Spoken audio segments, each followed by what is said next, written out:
Hallo und herzlich willkommen zurück zu einer weiteren Episode vom Unsafe Release, eurem Schweizer F1 Podcast mit euren Hosts, dem Kasel und dem Schubs. Ja, nach fast einem Monat kommt jetzt endlich die nächste Episode von unserem Podcast. Sorry für die lange Wartezeit, es ist relativ viel passiert. Der Schubs hat Zügel gehabt und hat dementsprechend auch keine Zeit gehabt zum Aufnehmen. Darum gibt es jetzt heute eine XXL-Folge von unserem Podcast, wo wir über Baku reden. Wir reden über Miami, wir reden über den Nick de Vries, wir reden über Ferrari, über Mercedes, wir reden wahrscheinlich über alle Teams, über alle Fahrer. Also lehnt euch gerne zurück, holt euch Popcorn, wenn ihr schon im Bett liegt, dann nachher schließt die Augen und genießt einfach die heutige Episode. Ich wünsche euch viel Spaß und eine gute Unterhaltung.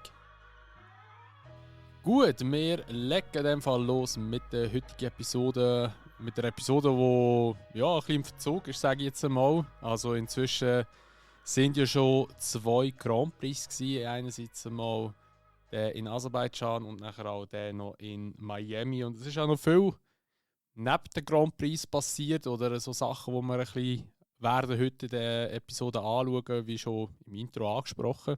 Und ja, wir legen mal los mit dem Baku Grand Prix, weil der ist jetzt der so von der Zeitspanne her am weitesten weg ist. Und darum tun wir jetzt das alles ein bisschen aufschaffen. In Baku hat es ein neues Qualifying-System gegeben, beziehungsweise nicht nur das Qualifying-System ist neu gewesen, sondern das ganze Wochenende ist schon neu überarbeitet worden. Also man hat da mal doch etwas versucht. Und zwar, jetzt muss ich mich wieder richtig besinnen, weil das ist jetzt so lange her. Es hat ja ein einziges Training gegeben. Dann hat es ein Qualifying gegeben, das fürs Rennen ist. Dann nachher, also fürs Hauptrennen am Sonntag. Dann nachher, am Samstag hat es dann ein Sprint-Qualifying gegeben. Dann nachher hat es dann ein Sprint-Rennen gegeben. Und am Sonntag ist dann das Hauptrennen gewesen. Ich glaube, sie hat es richtig gesagt. Also. Und ja, vielleicht gerade mal so vorab als erstes, Schubs, wie hast du das gefunden? So der Aufbau von diesem Weekend so? Ja, also es ist viel Zeit vergangen, kann man viele Gedanken machen und ich bin mir ehrlich gesagt immer noch nicht so ganz im Reinen, was ich davon so halten. Also ich finde grundsätzlich so die Idee, dass man nur ein Training hat und dann geht's los. Oder dann muss man arbeiten, dann muss man liefern. Das finde ich eigentlich sehr spannend und ich habe auch das Gefühl, das ein oder andere Team ist ein bisschen überrumpelt worden durch das. Also sprich zum Beispiel gerade Alpine ist sicher das beste Beispiel für das, weil die haben ja kaum Training gehabt. Ich finde es eigentlich auch gut, dass der Sprint keinen Einfluss mehr hat aufs Hauptrennen. Aber ich finde einfach, wie es gelöst ist, nicht super elegant. Und ich kann mir nachher im Nachhinein ein bisschen Gedanken machen, ja, was könnte man denn daran ändern? Und das ist verdammt schwierig zu sagen, aber eine von diesen Antworten, die vielleicht sogar würde Sinn machen, ist, dass man wirklich entweder der Freitag los wird und einfach sagt, gut, wir machen jetzt einfach Samstag, Sonntag und prügeln dort 4 Sachen rein, oder? Dann machen wir das Qualifying für einen Sprint, oder beziehungsweise Training, Qualifying für einen Sprint am Morgen, Rennen am Nachmittag. Aber ist halt auch nicht immer super, oder? Wenn da mal ein grosser Crash passiert am Morgen, kannst du am Nachmittag nachher nicht mehr das Hauptrennen fahren. Fände ich auch nicht so nice. Ich denke, Ja, so die Formel 2-Lösung ist fast eleganter, dass wir aber das ist auch die Frage, wie gut kannst du es dann in der Formel 1 machen, dass man ein Qualifying hat und nachher tut man Top 8 verdrehen, die ersten 8 Fahrer. Also wer Pole Code hat, startet im Sprint auf dem Platz 8 und dann im Hauptrennen tust du wieder die richtige normale Startreihenfolge machen. Und alles andere musst du irgendwie auch von Diskussionen hineinschießen, ob man recht will, das Qualifying Nummer 1 machen. Dafür tust du zum Beispiel beim Sprint die Reihenfolge von der WM nehmen und durch sie umdrehen. Aber es ist einfach, ich weiß nicht. Also ich habe jetzt mehr darüber geredet, was man sonst noch machen könnte. Das zeigt, glaube ich, einfach, dass ich selber, ich bin nicht überzeugt von dem neuen Wochenendformat. Ich bin aber auch nicht super abgeneigt. Ich finde es ein bisschen besser als das vorherige Sprint-Wochenendformat. Ja, so viel nach riesen Umschweifungen zu meiner Meinung davon. Okay, ja, es ist ja gut, dass man sagst, also was du so denkst oder wie du dir das Wochenende könntest vorstellen. Was soll ich dazu sagen? Also grundsätzlich finde ich, dass es ein absoluter Bullshit, der wieder produziert wurde. Es hat auf Anhieb oder am Anfang hat es gut getan, muss ich ganz ehrlich sagen. Ich bin auch offen für das. Ich dachte so, ja, mal, könnte noch cool werden. Aber man hat halt einfach gesehen, dass, also jetzt eben gerade auch der Vries, zu dem kommen wir dann später nochmal einmal, gerade einer, der jetzt zum Beispiel gar nicht groß auf dieser Strecke war, oder ist noch nie dort drauf gefahren, der hat einfach voll den Struggle, weil du hast dann nachher einfach nur 60 Minuten, wo du da musst fahren und dann nachher die Strecke können und dann nachher musst du gerade liefern am Nachmittag und das ist praktisch nicht möglich. Also darum, für gerade so Rookies oder so, also klar kann man sagen, ja, der Logan Sargent, der ist ja zwar der Formel 2 schon da gewesen. Nein, also jetzt eben gerade der Verweis, also wenn einer noch nie gefahren ist, gut, tendenziell kommen sie aus der Formel 2 raus, dann nachher, der hat auch voll den Struggle dort drauf, auf dieser Strecke. Oder beziehungsweise wenn du einfach nur ein Practice hast und nachher musst du gerade liefern. Weil, man hat es gesehen, er macht dann einfach Fehler. Und das ist eben auch das, was ich eben allgemein ein bisschen schade finde an der Formel 1. Immer all die Testfahrten oder auch Preseason-Tests, die sind ja so eingeschränkt mittlerweile, oder das ist einfach so wenig. Ich meine, früher war es ja so, dass man 5 Tage, 2 Wochen lang hatte, also eigentlich 10 Tage Training. Und jetzt sind es ja nur noch 6 Tage. Und es wird immer weniger. Und ich finde halt das einfach nicht so gut, vor allem für so junge Fahrer, die sich ja das Auto dran gewöhnen, weil für die wird es einfach immer schwierig. Ich meine, Tsunoda ist ja auch so ein Beispiel. Der ist jetzt in der 3. Saison und jetzt kann er so langsam ein bisschen liefern. Aber ich, ich denke, so vor ein paar Jahren sind da junge Fahrer gekommen, die sind nach der ersten Saison haben die das eigentlich schon relativ gut im Griff gehabt. Und ich habe einfach das Gefühl, man tut viel zu fest auf eine Show wieder fokussieren. Und das ist eben so der grösste Kritikpunkt momentan an der Formel 1, und ich muss einfach sagen, dass halt einfach immer mehr und mehr Richtung Show getrieben wird, als dass es mehr um den Sport selber geht. Weil, was bringt dir das, wenn du die ganze Zeit die Kehre in die Wand reinfährst? Klar, du hast eine Show, aber es ist ja schlussendlich auch nicht effizient, was Budgetgrenzen und alles anbelangt, weil du hast dann so viel Schaden immer an den Autos, wo du musst dann, ich weiß nicht, wie die das genau budgetieren, aber die werden da fettes Budget müssen anfangen haben für Reparatur am Fahrzeug. Und ja, darum, ich weiß nicht, ich finde eigentlich so das klassische System, wie wir es jetzt schon seit x Jahren haben, mit 3 Training, 1 Qualifying und Rennen, bin ich eigentlich sehr happy damit, weil schlussendlich hast ja du dann auch beim Rennen ja eigentlich nur eine Chance, zum dich beweisen und zum Punkt holen. Also du kannst nicht so sagen, so, ja, was ich im Sprint hole, hole ich im Hauptrennen oder umgekehrt, weißt du, was ich meine? Also darum, ich finde eigentlich so das klassische System, wie wir es jetzt eigentlich über die Jahre hinein können, viel, viel besser. Und ja, ich muss auch ehrlich sagen, ich brauche nicht mehr Sprints. Also die 3 Sprints, die wir jetzt in den letzten paar Jahren immer hatten, die sind voll okay gewesen. Brasilien war bis jetzt immer noch der einzige Sprint, der eigentlich rausgestochen hat. Alle anderen können in die Tonne klopfen. Und ja, in meinen Augen braucht es nicht. Aber eben, ich bin halt einfach auch einer, der gerne so das Klassische beibehalten und nicht so offen ist für Neues, sage ich jetzt einmal.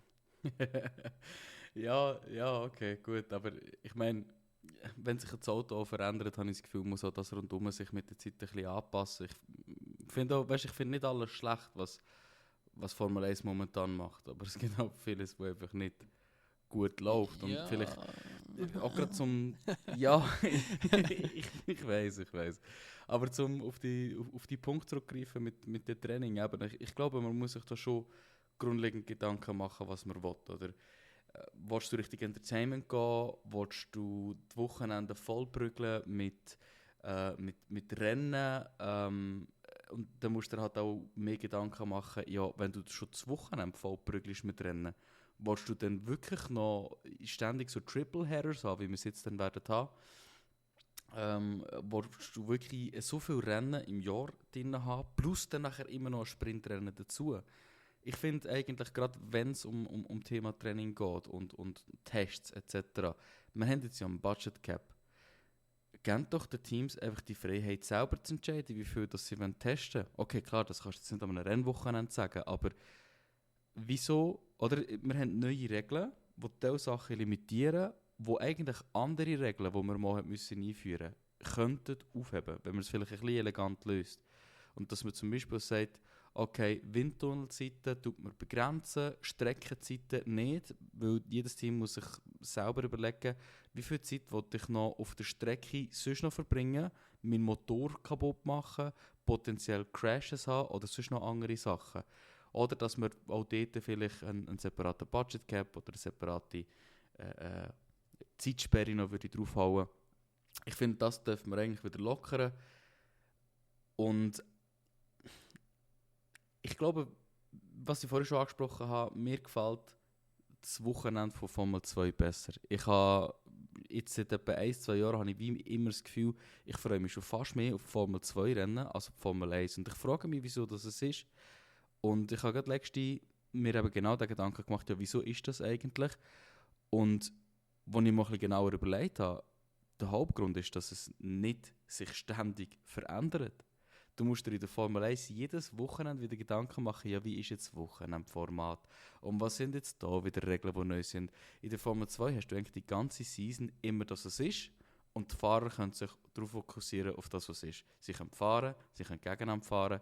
Und okay, die Formel 2 Autos bieten stellenweise halt einfach noch besseres Racing. Wobei dort liegt es nicht an den Autos, sondern in meinen Augen einfach da, dass die Fahrer sie werden viel mehr durchmixed. Und das ist eben gerade mit dem Top 8 Verdrehen nach dem Qualifying ist ein grosser Punkt. Plus, es hat halt sehr viele Unerfahrene, ein paar Erfahrene, sehr talentierte, ein paar sehr untalentierte, so Roy Nissany und so.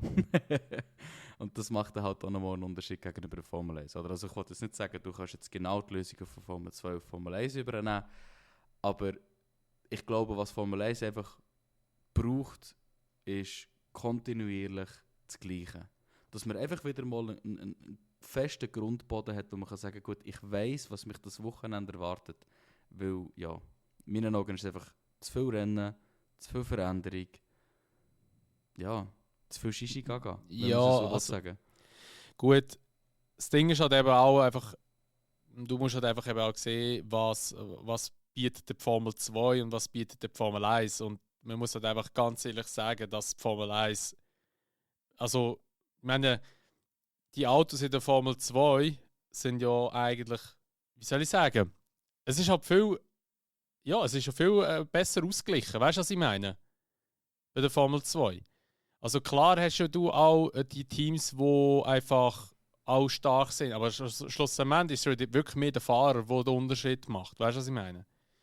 Ja, Und ja, unter ja, anderem. schon Ja. Also das Team mehr. macht schon, der Fahrer macht mehr aus, aber es gibt Teams, die sind seit 15 Jahren immer zu Unterstunden, oder weil sie es nicht geschissen kriegen. Aber das Ja. ist, du kannst, ich weiss, was du meinst, du kannst es nicht vergleichen, vor allem nur schon wegen dem technischen Aspekt. Das Aber kannst du überhaupt nicht vergleichen. auf was das ich raus möchte, schlussendlich ist einfach, und das muss ich wirklich sagen, und ich schaue Formel 1 jetzt schon so, eben über 25 Jahre etwa. Momentan ist Formel 1 einfach verdammt langweilig. Man muss es einfach so sagen. Es kommt zwar nicht an das her von 2014, weil die Season ist ganz trocken war und das 15 war eigentlich auch recht mager dazu mal. Aber es ist wirklich nicht langsam dort. Und klar, man muss zuerst vorab muss man Red Bull loben, dass sie halt einfach das Beste aus dem neuen Fahrzeugkonzept oder aus der neuen Generation rausgeholt hat. Man muss ihnen einfach das auch lassen. Aber schlussendlich hat ja die Formel 1 eigentlich genau das nicht wollen, dass man einfach ein Team wieder hat, wo einfach davor fährt, wie blöd, und der Rest tuckert dann irgendwo hinten nachher.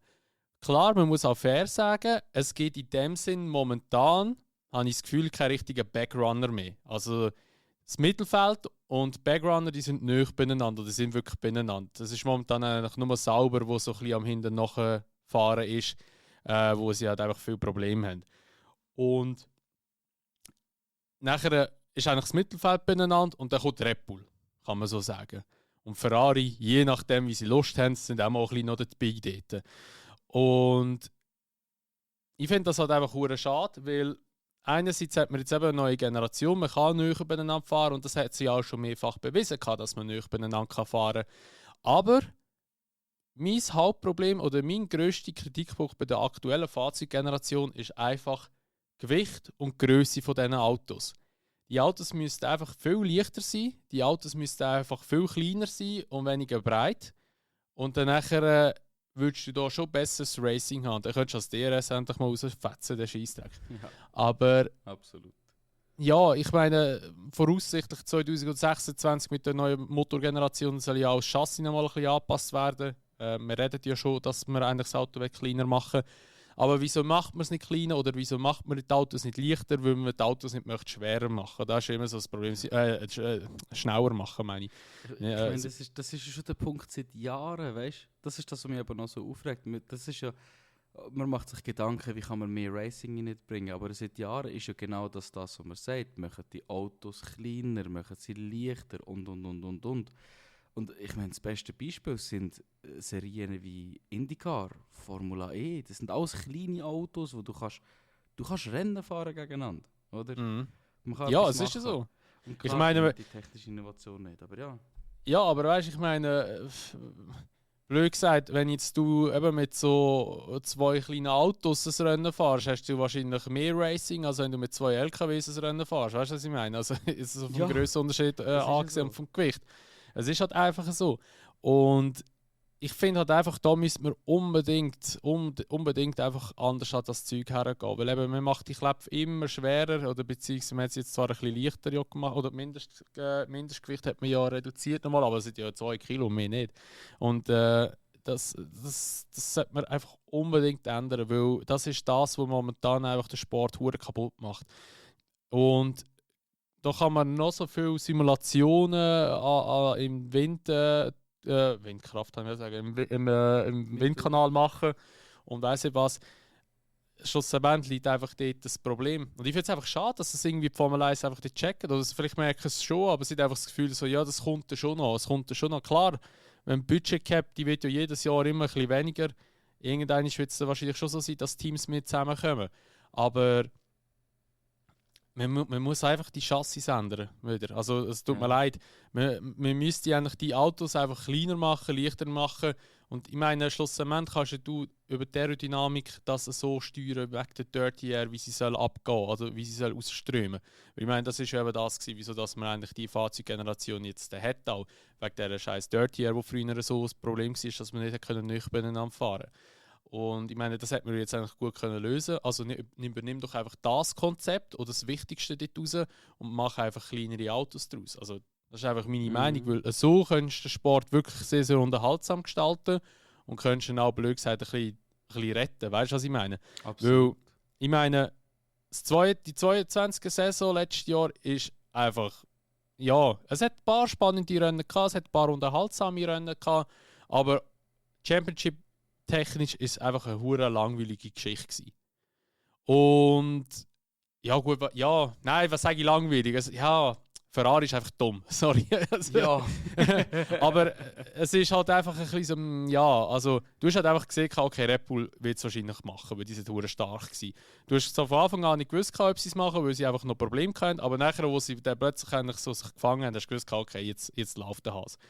Und ich meine jetzt auch 23, also sorry, das ist, die WM ist gegessen. Was willst du noch darüber diskutieren? Das halt entweder der Verstappen oder wenn er grosse Böcke schießt, dann nachher der Perez. Aber dann, that's it. Aber Red Bull wird es sicher machen. Ein anderes Team ist da einfach absolut gar nicht im Mix. Und ich glaube eben auch etwas, wo im Championship-Fight schadet, und das passt auch perfekt zu dem, was wir gerade vorhin eigentlich gesagt haben, ja, was muss man denn in meinen Augen noch verändern, dass es auch wieder ein bisschen spannender wird. Ein riesen Punkt für mich ist der Fakt, dass die Saison so lang ist und dass wir so für Rennen haben. Weil, ich meine, in der Mitte der Saison wird Red Bull so viele Punkte aufgegabelt haben, dass kein anderes Team mehr, auch wenn sie noch so neu werden kommen mit ihren Autos, irgendwie eine Chance werden haben, die Konstrukteursmeisterschaft noch zu holen. Ja, und die entwickeln für nächstes Jahr Rennen. Ja, die entwickeln einfach für nächstes Jahr. Und ich finde eben auch, weißt, das ist ein riesen Punkt, wo mir der letzte durch den Kopf ist, ja, was ist denn früher ganz anders gewesen? Ja, man hat viel weniger Rennen gehabt. Und wieso interessiert mich ein Formel-1-Wochenende nicht mehr so fest wie vor 4-5 Jahren? Ja, es kommt immer wieder etwas das Gleiche. Die Rennen sind nicht spannender, sie sind nicht unbedingt langweiliger. Es kommt ganz darauf ab, manchmal schon, manchmal nicht. Gell? Also, ich meine, Baku ist, glaube ich, jetzt etwa so langweilig gewesen, wie das erste Baku, was es gegeben hat. Was ist das, 17 oder 16? 16, ja. 16, ja. Und in meinen Augen, die Spannung geht natürlich auch nur schon automatisch auf, wenn du nur noch 16 Rennen hast im Jahr. Weil du wartest länger drauf und du kannst dich ab kleineren Sachen innerhalb von einem Rennen mehr freuen.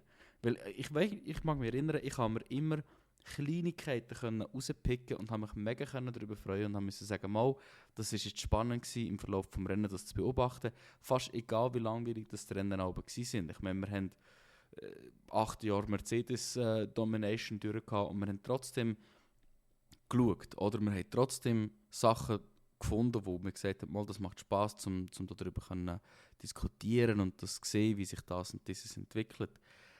Und wegen dem glaube ich eben auch einfach, dass das weniger Rennen nicht nur das Rennen an und für sich spannend macht, sondern eben auch die Championship an und für sich spannender macht. Weil es ist viel schneller dann mal noch tragisch, wenn du weniger Chancen hast, im Nachhinein das aufzuholen. Verstehst du, was ich meine? Ja, es ist so, definitiv. Weil, ganz ehrlich, wenn du nur 16 Rennen hast, dann heisst es einfach, du musst jedes Wochenende das Maximale rausholen oder einfach die meisten Punkte holen, oder so viel wie kannst, besser gesagt.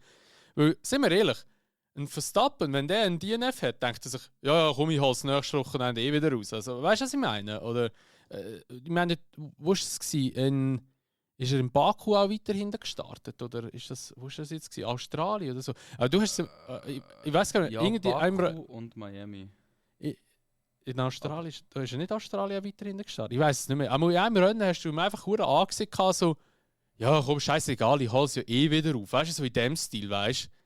Und das einerseits zeugt das auch von der Dominanz von Red Bull und andererseits auch eben halt einfach auch die Gelassenheit, weil sie wissen, ja, wir haben ja eh noch so viele Rennen, wo wir Punkte holen können. Saudi-Arabien, hast du wahrscheinlich gemeint. Kann Saudi-Arabien sein, ja.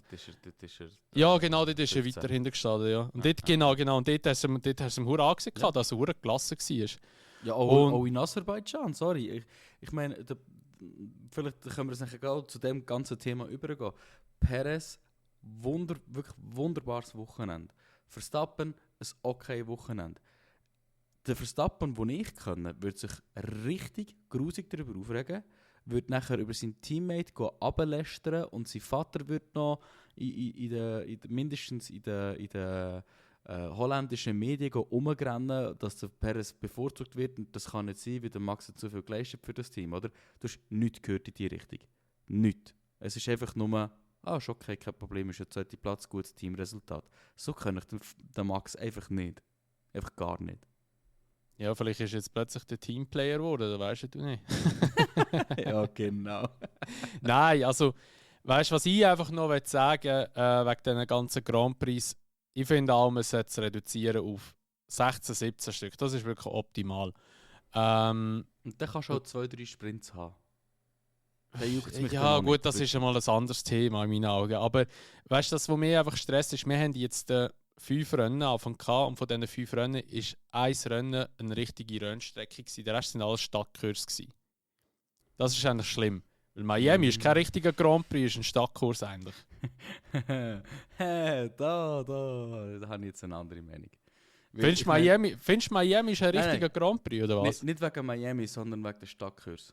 Ich liebe Stadtkurs. Nein, Alter. Du musst dir halt auch über Formel 1 wo Formel 1 angefangen hat, hat es mehr Stadtkurs gehabt als richtige Rundkurs. Wobei, das ist ein komplett irrelevantes Argument, aber ich wollte es nur mal gesagt haben. Nein. Aber nein, Stadtkurs ist etwas vom Schlimmsten, was du mittlerweile machen kannst. Und jeder Schwanz, sorry für den Ausdruck, aber jeder Trottel, der in die Formel 1 reinkommt mit irgendeinem scheiß Stadtkurs. London hat ja anscheinend auch Gespräche gehabt noch, oder haben sie irgendwie so eingeplant gehabt, dass sie vielleicht mal möchten kommen. Nachher, was war noch gewesen? Es gibt irgendwie noch ein paar Länder, die irgendwie so gesagt haben, ja, sie möchten da gerne noch mal einen Stadtkurs haben. Saudi-Arabien möchte Jeddah beibehalten und nebenbei die eigentliche Rennstrecke, die sie am Bauen sind, möchten es dann auch drin haben, also dass es 2 Grand Prix gibt in Saudi-Arabien. Und ja, so richtig viel Bullshit. Und Eben, jetzt kommt ja noch Las Vegas, wo auch wieder ein Stadtkurs ist. Dann hört doch mal auf mit diesen scheiß Stadtkurs. Für so Scheiße muss dann nachher ein richtig gute Grand Prix weichen und das verstehe ich einfach nicht. Ja. Weil, ich meine, sorry, ich sehe lieber ein Frankreich als so ein scheiß Vegas, bin ich ganz ehrlich. oder so ein Kack Miami-Rennen, wo einfach letztes Jahr schon Bullshit war und dieses Jahr wieder. Also, sorry, nein, also da regt mich wirklich Anfang auf, weil immer kommen mehr Grand Prix trainieren und immer sind es immer so verdammte Stadtkurs.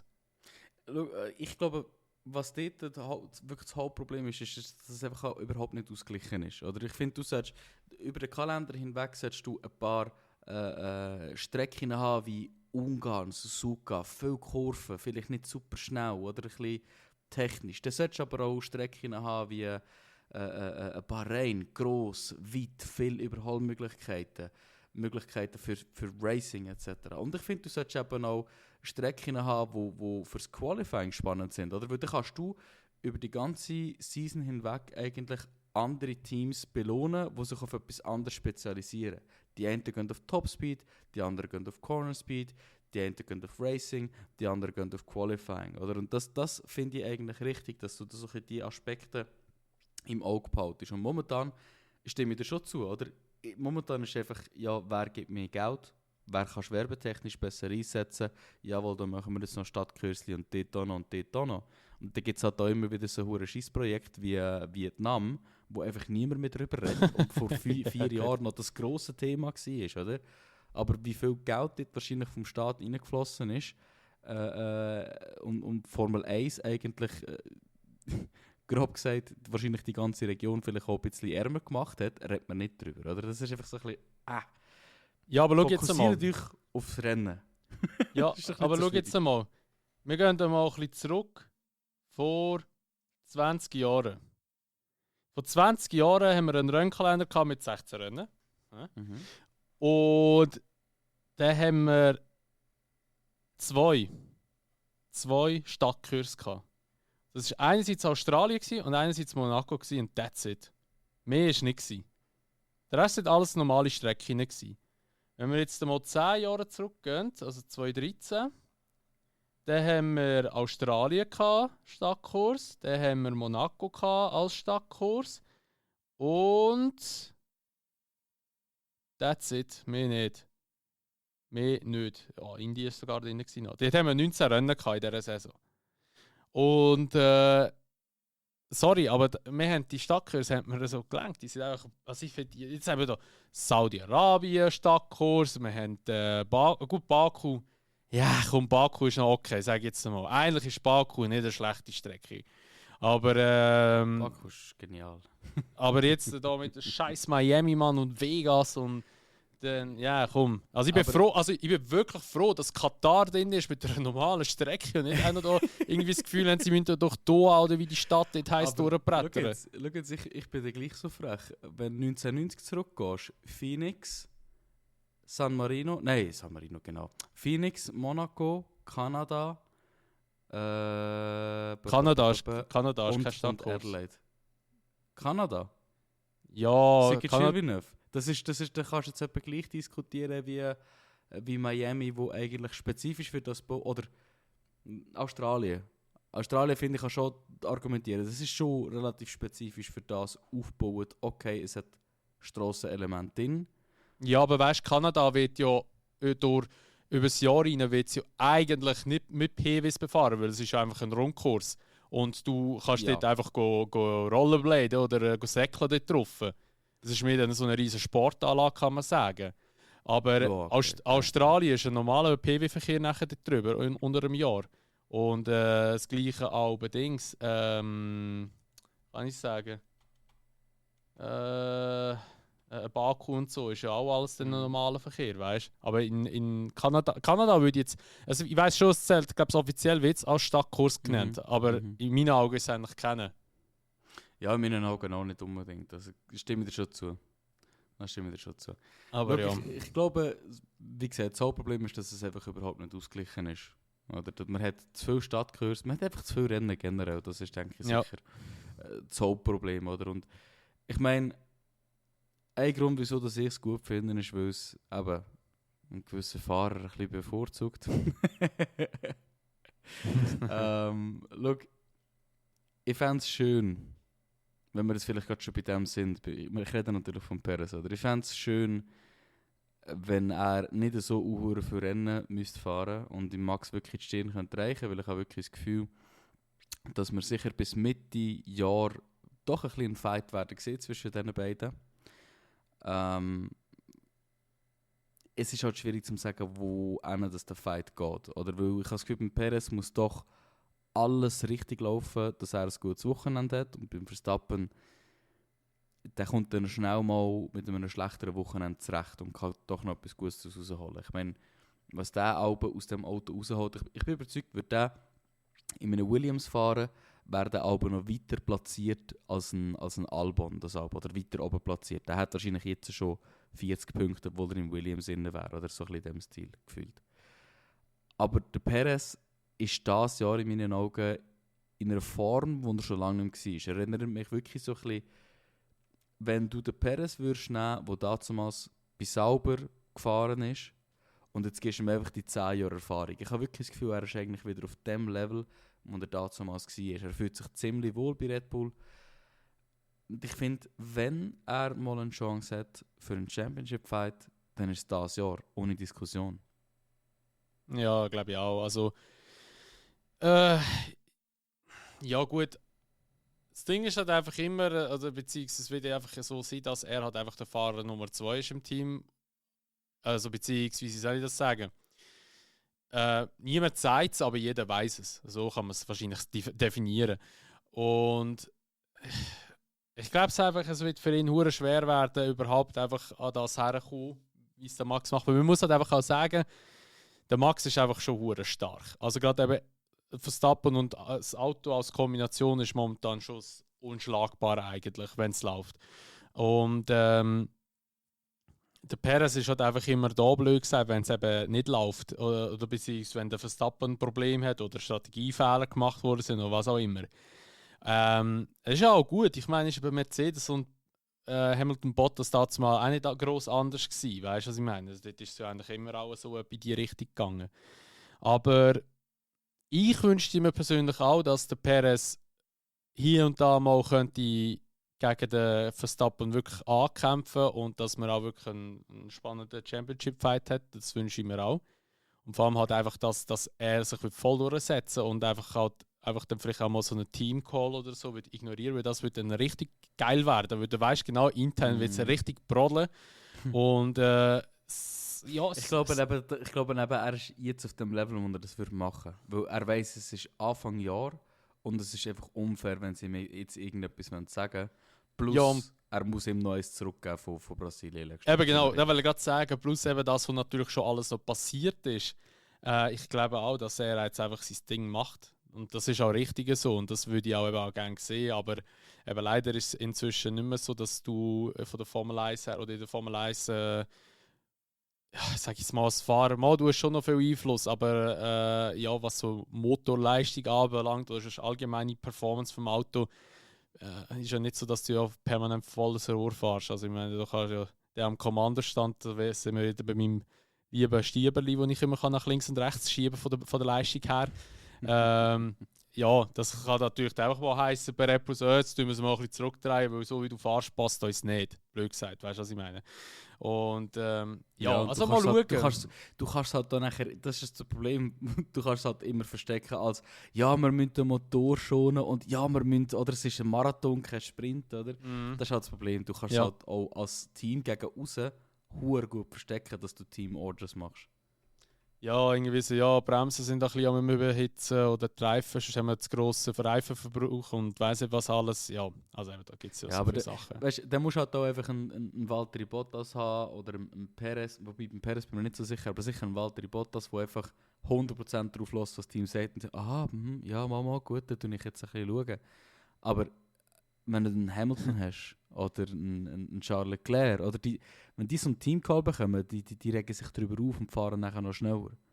Oder? Und Verstappen auch. Und ja, so ein Leclerc fährt einfach schneller in die Wand, ja dann. Aber. Ja, gut, oder? Ich glaube, da können wir auch gerade den Switch zu Miami machen. Oder? Ja, genau. Und da können wir ja gerade sagen, also da, wo der Leclerc dort die ersten 2 Tage abgeliefert hat, war einfach eine Katastrophe gewesen. Kannst du mir erklären, was zum Fick das für ein Crash war? Ich habe noch nie ein Formel-1-Auto gesehen, sich drehen, halb anfangen und dann einfach, ach komm, ich drehe mich jetzt noch einmal. Weil, also laut dem Charles, und ich glaube ihm sogar, dass ein bisschen, er kann das Auto nicht am Limit fahren. Und ich weiß nicht, ob es du letztes Mal gepostet hast oder ob ich einfach so gesehen habe. Es erinnert alles so ein bisschen zu Alonso Ferrari-Zeiten. Anscheinend hat das Auto Oversteer und Understeer zugleich. Und das kann nicht einfach sein zum Kontrollieren. Aber gleich. Ja, also so auf den Bildern, wie er sich weggedreht hat, beziehungsweise eben, wie er ihn gefangen hat und er wieder gedreht hat. Also, das Auto macht ja das eigentlich dann nur so extrem, wenn du eigentlich die Bremsbalance noch so weit hinten hast. Weißt du, wenn der Hinterräder gerade instant blockiert und du noch das Lenkrad eingeschlagen hast, dann kommt das Heck gerade um. So wie Aber, Lewis Hamilton Magic einfach umgekehrt. Genau, ja, sozusagen. Dann nachher ersinden, ja. Genau. Also das könnte ich mir höchstens so vorstellen, dass halt einfach die Bremsbalance nicht richtig eingestellt war oder falsch drin war oder der es vergessen hat umzustellen oder was auch immer. Aber ich glaube ihm das schon, was er sagt. Also ich glaube, der Leclerc erzählt nicht viel Bullshit. Also, oder er sagt jetzt nicht irgendwie so viel Scheiße, weißt du, so wegen dem Auto. Weil der Sainz hat ja das Gleiche auch ein bisschen angetönt. Er hat ja auch gesagt, ja, das Auto sei sehr schwer am Limit zu fahren. Und das glaube ich schon, was der Leclerc gesagt hat, dass das Auto wirklich sehr schwer sei zum Fahren dort. Und ja, also weißt du, also ich habe nichts gegen den Leclerc. Ich habe den Leclerc eigentlich, muss ich ehrlich sagen, inzwischen mega gern, weil er mir einfach so leid tut damals. Und ich wünsche ihm wirklich so sehr, dass er ein anderes Team findet und einfach dort um die Championship kann fahren oder mit einem Team oder mit einem Auto, das einfach auch ein bisschen besser läuft. Weil ich glaube, der wäre happier in einem Mercedes als in einem Ferrari momentan, obwohl das der Mercedes scheiße läuft. Aber also, es ist einfach immer das Gleiche bei Ferrari, weißt du? Also seit jetzt muss ich schon überlegen, ja, seit Alonso eigentlich, die machen die Fahrer kaputt. Alonso haben es kaputt gemacht, dann nachher ist ja der Sepp gekommen, den haben es kaputt gemacht. Jetzt kommt der Leclerc und der wird auch richtig hart unter die Räder genommen, einfach wegen dem Team die ganze Zeit. Und also ihm musst wirklich ein dickes Lob auch aussprechen, dass er so zum Team noch halten. Klar, sie haben ihm die ganze Rennkarriere irgendwo durch auch finanziert und unterstützt, das ist schon klar.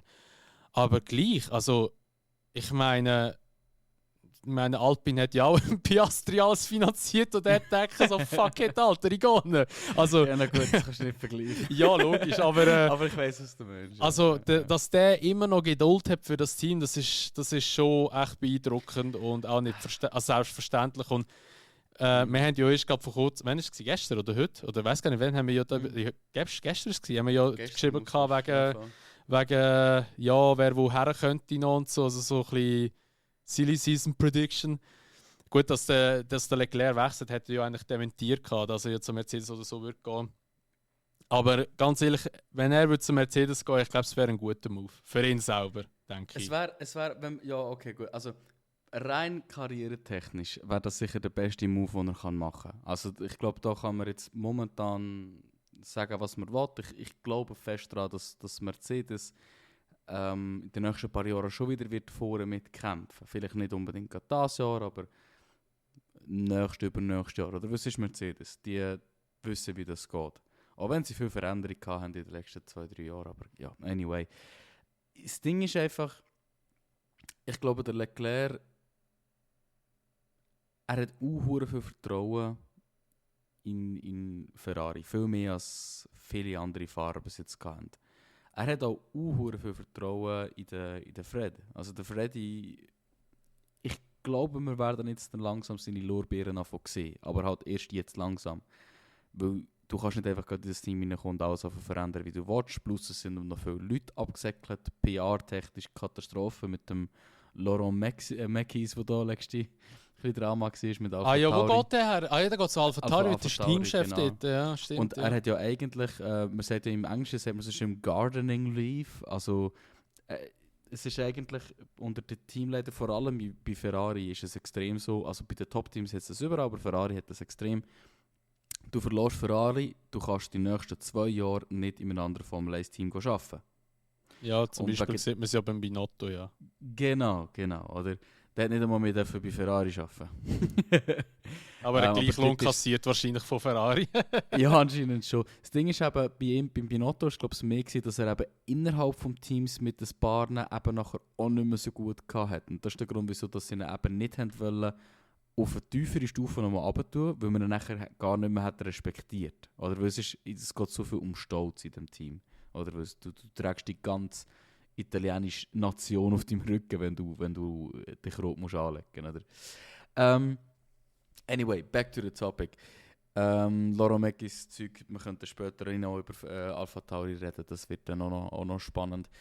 Hilf mir schnell auf die Sprünge, wo sind wir gewesen? Ja, eben wegen Miami, wieso dass der Leclerc so komisch abgeflogen ist dort. Also eben, nochmal zurückkommen. Genau. Ich glaube einfach, es wird schon auch noch ein bisschen ein Fehler von der Bremsbalance sein. Aber es ist halt schon schlimm oder schon, mal schon tragisch, kann man sagen, dass er eigentlich zweimal der Fehler oder dass ihm zweimal der Fehler passiert in der gleichen Kurve. Das ist eigentlich schon bitter. Weil Ja. Es ist ja der gleiche Corner gewesen, Und dann am ist- Freitag und am Samstag. Dann ist die Frage, wer hat weniger daraus gelernt? Das Team, das im Setup nicht anständig angepasst hat, oder er, wo nicht auf die Setup-Anpassungen reagiert, oder einfach, ja, halt Das, auch zu das wenig wissen Inputs die gibt. Götter, du. Das wissen die Götter, oder? Ja. Weil was wir wissen, und das ist ja Fakt, Leclerc, in meinen Augen, ist einer der schnellsten, wenn nicht sogar der schnellste Fahrer auf dem Feld. Er kann es einfach nicht Einer von der durchziehen. schnellsten. Nein, ich würd einfach wirklich sagen, über eine Runde hinweg ist er momentan der schnellste.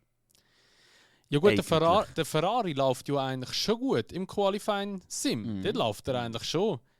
Aber eben, das sind wir halt mich wieder, das ist halt wieder so das Thema. Weißt du, wenn jetzt wieder alle ins gleiche Auto reinsetzen, wer ist der schnellste?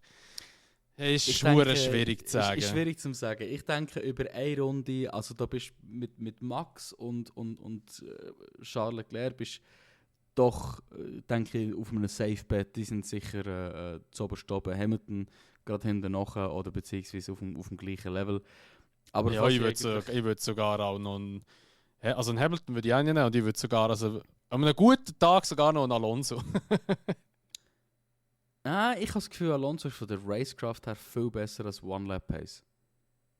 Bin ich fast überzeugt. Ich habe das Gefühl, er ist schneller im Rennen als im Qualifying. Obwohl er im Qualifying auch nicht schlecht ist. Aber ja, anyway, schau, es sind die besten Fahrer der Welt. Und das ist sicher unangefochten. Die sind alle verdammt schnell über eine Runde.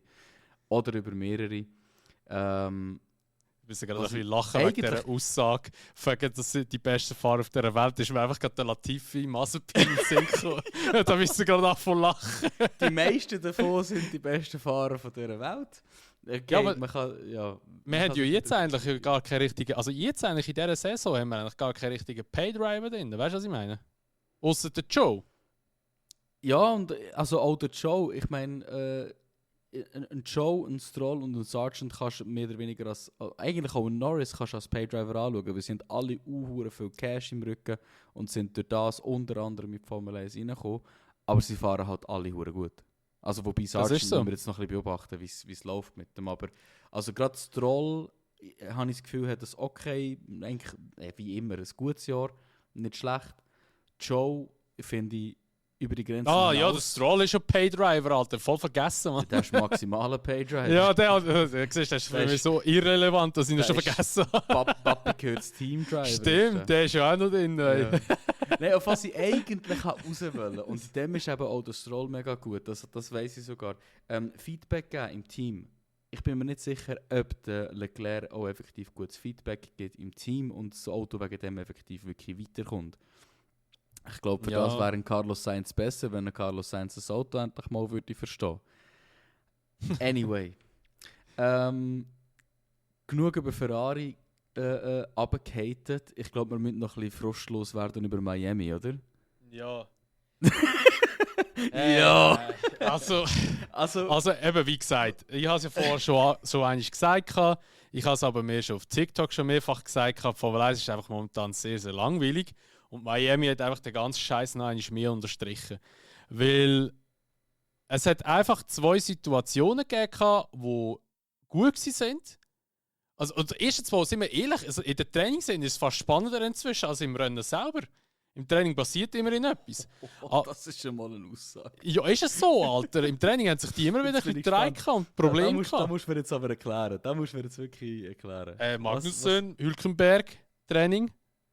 Was war der schon wieder? Der Hülkenberg hat eine Karre in die Wand reingeschossen und Magnussen hat sich ja so geil über den Curb reingespinnt. Dann der Leclerc, der abgeflogen ist und auch der Dings im Training auch abgeflogen ist. Also eben, im Training passiert inzwischen fast manchmal ein bisschen mehr als im Rennen. Und das ist nicht mal gelogen, die Aussage. Und nein, ich meine eben, im Rennen selber hat es 2 Situationen gegeben, wo, ja, sag ich jetzt einmal, ja, nein, es hat mich nicht einmal dazu gebracht, zum Aufhocken auf dem Sofa. Aber es war einfach so, mal, jetzt passiert doch noch etwas. Und das war dort, wo der Verstappen den Double Overtake gemacht hat, am Magnussen und am Leclerc. Der war sick. Der ist nämlich wirklich gut gewesen. Ja. Und dann nachher noch gegen Perez. That's it. Das war alles vom Grand Prix. Sonst ist eigentlich, aber der Start war ein kleines Gerängel gewesen. Und dann habe ich ja gedacht, so, ja, jetzt wird es wahrscheinlich dann noch eine Schüsse im Hintergrund. Aber gar nichts. Es ist gar nichts passiert. Ja, ich weiß nicht, oder? Aber da komme ich halt immer wieder hinterher. Ich nehme mir immer so ganz, ganz kleine Sachen. Also nur schon halt Strategie, die ich aber hure spannend finde. Oder ich habe halt auch ein bisschen wie verhaltet sich das Auto? Hat sich das jetzt wirklich verändert vom Fahrverhalten? Ja, weil es gibt schon noch 2, 3 Sachen mehr, die aber nein, schau jetzt, die Strategie war so vorhersehbar bei allen Teams irgendwie. Oder auch vor allem bei den Top-Teams. Hast du einfach genau gewusst, was jetzt passieren. Ich meine, der Fakt ist schon spannend gewesen, dass der Verstappen seine Strategie dieser Weg besser war, obwohl er später weiterhin gestartet ist. Ja, aber er ist mit den Harz gestartet. Ja, als einziger Fahrer, glaubst du? Nein, es hat auch noch andere gehabt. 2, 3 andere. Aber die sind halt, also ob mit Harz starten wäre die bessere Strategie gewesen. Und das hat sonst kein anderes Team gemacht. Oder wenige Teams, so muss ich sagen. Ja, aber eben, ich finde halt einfach, also während dem Rennen, das Einzige, was das Ganze hätte wieder kehren, wäre halt ein Safety Car gewesen, aber das ist halt nie gekommen. Und ja, es ist halt, also, nein, die Strategie hat mich nicht einmal spannend gedacht. Also ich meine, wo du gesehen hast, wie lange das der Verstappen mit seinen Harz draussen bleibt, hast du genau gewusst, okay, jetzt geht er in die Box, holt den Medium, das Auto ist leichter und es ist auch mehr Rubber auf der Strecke drauf und nachher ist der Klapp abgegangen. Und dann ist das so klar gewesen, dass das Ding wird reissen jetzt. Also, mir hat jetzt gar nicht spannend gedacht, muss ich jetzt ganz ehrlich sagen. Ich weiß nicht. Also, ich persönlich, ich finde eben an Miami die Strecke weniger das Problem, als du das siehst. Ich finde, es ist für mich vor allem das rundum, was passiert, wo ich einfach muss sagen, es ist einfach nur noch peinlich, wie sich Formel 1 gibt und verhaltet und tut. Ja. Oder der Lil Wayne, der mit dem Will.i.am zusammen ein Lied macht, das einfach komplett belanglos ist. Ja. Der LL Cool J, was auch immer der mit Formel 1 zu tun hat, absolute Hip-Hop-Legende, aber der hat sich richtig lächerlich gemacht mit dem Intro-Zeugs. Ja, das ist aber... aber jetzt mal ganz ehrlich, das Intro ist das erste Mal fast schon Copy-Paste-mäßiges von Austin, nur das in Austin ist viel geiler gewesen. Und das in Miami ist irgendwie so gar nicht gewesen. Also, es ist einfach, weißt du, ich habe nicht ein Problem damit, dass man das macht. Das macht ja irgend so auch Sinn, vielleicht an Orten, wo Formel 1 nicht ganz so groß vertreten ist. Aber da muss man sich eine grundlegende Frage stellen. Wieso zum Fick geht man an einen Ort fahren, wo die Leute Formel 1 nicht kennen? Oder nicht genug gut kennen, dass sie nicht wissen, wer die Fahrer sind. Und okay, ich meine, ja, Fußball, Eishockey, hast du es ja auch, sie kommen einzeln raus, manchmal werden sogar die Namen gesagt. Du hast es ja auch in der UFC, aber das kannst du ja auch einfach nicht vergleichen. Oder? Ja. Das regt mich einfach auf. Also, Miami ist einfach, du fühlst dich das ganze Wochenende über, fühlst du dich wie an einer Party, wo du nicht eingeladen bist. Und du schaust denen einfach zu. Und es fühlt sich so ganz komisch an. Es ist maximaler Cringe.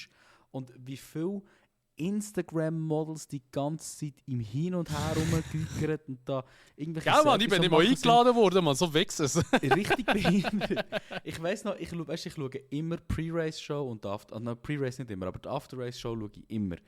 Alter, wie manche Szenen ich gesehen habe, wo im Hintergrund Leute am Videos machen sind, am Vlogs machen sind und so. Und es laufen die Fahrer durch und sie checken es nicht einmal. Fahrer, Teamchefs werden einfach nicht einmal angesprochen. Die haben noch fast mehr Privatsphäre gehabt als in Monaco. Weißt? Also es ist so, what the fuck? Ja, also Ja, in Mexiko meinst du, was? Mexiko, ja, irgendwie so. Mexiko ist alles ganz schlimm, ja. Nein, also ich würde es so sagen, wir nehmen jetzt den ganzen Miami Grand Prix mit allem Drum und Dran, Schmeiß so eine Bubble rein. Nein. In so eine Bubble rein, hau einen Stempel drauf, wo Show drauf steht, weil das ist einfach nicht mehr als eine Show, das Ganze. Ja. Und dann nachher zünden wir es an. Oder einfach in die Tonne schmeißen oder was auch immer. Nein, das ist wirklich eine Katastrophe, der Grand Prix. Also beziehungsweise, das Rennen selber war einfach eine Scheiße, sorry. Ich finde das Rennen auch gar nicht so schlecht. Ich finde aber auch, Nein. die Strecke finde ich eigentlich noch ein bisschen spannend, oder? Okay, der letzte Sektor.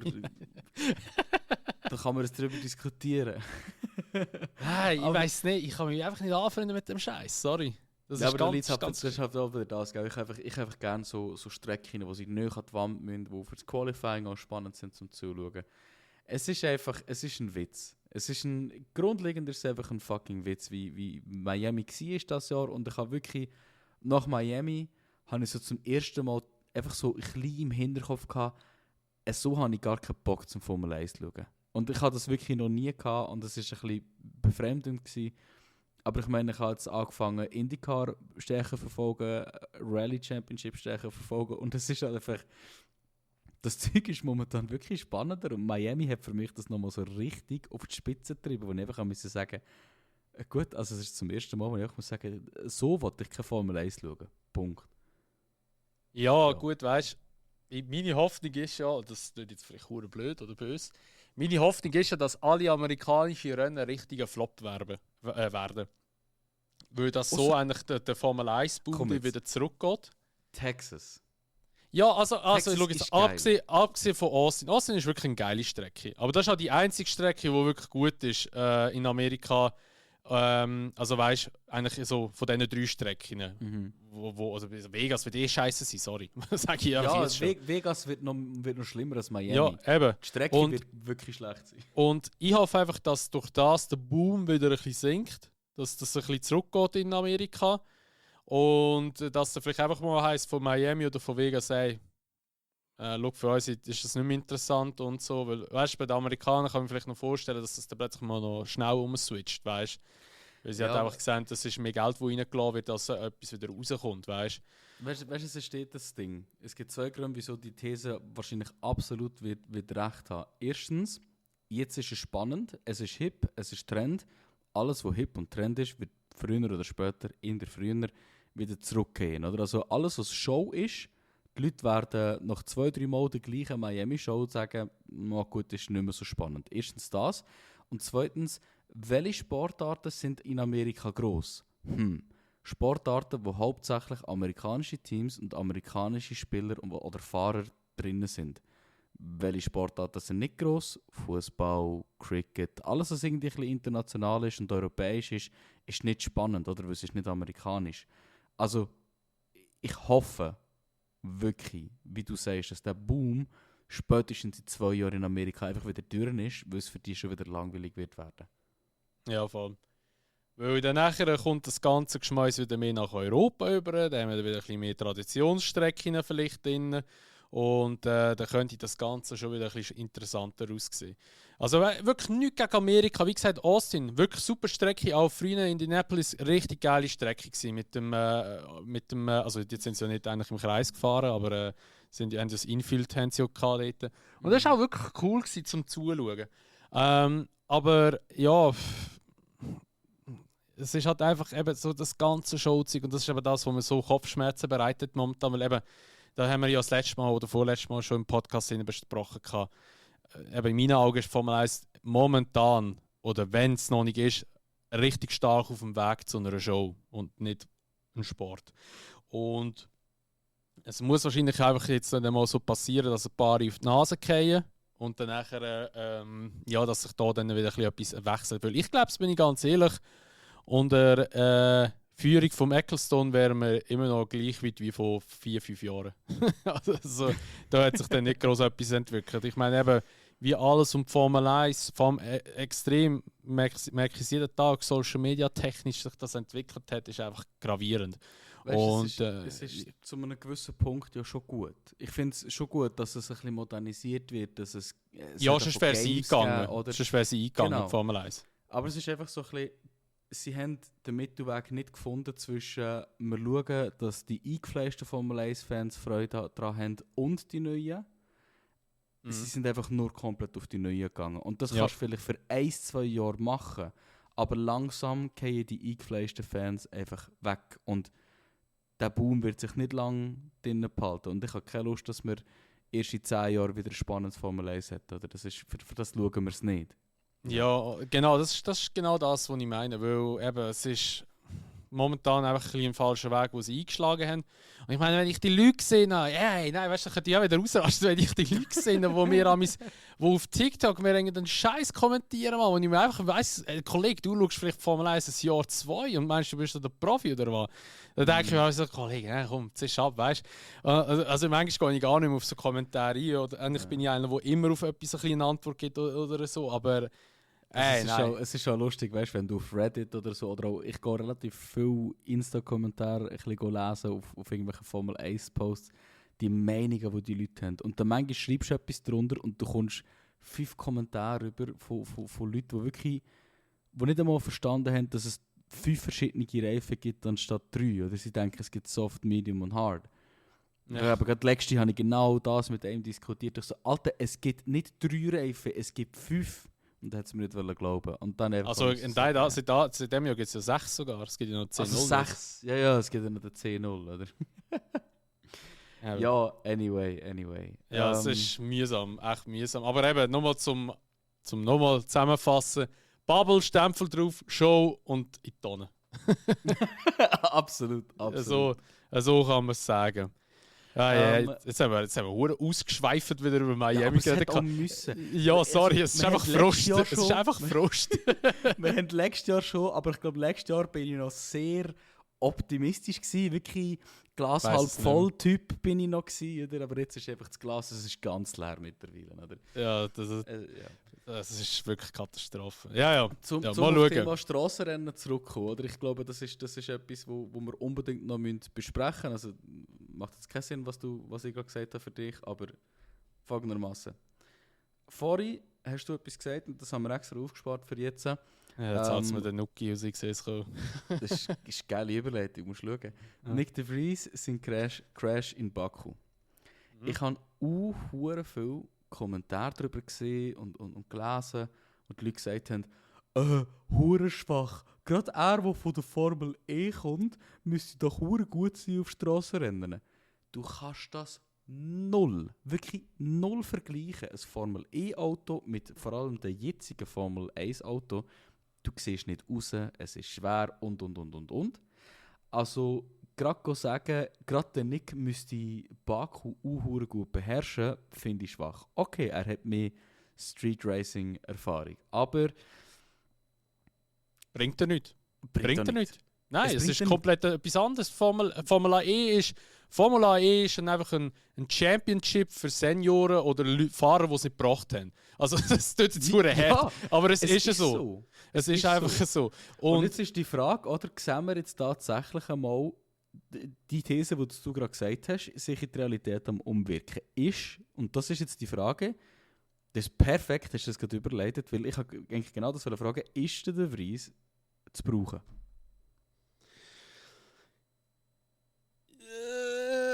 Boah, da studiert er. Ja, Scheiße, das ist eine Frage, Mann. Ich habe schon gedacht, es kommt jetzt etwas in die Richtung, aber ich kann mir irgendwie... Also schau jetzt, warte. Mein Bauchgefühl sagt ja. Also mein inneres Bauchgefühl. Weil, ich zitiere immer gerne wieder in solchen Situationen den Franz Toast.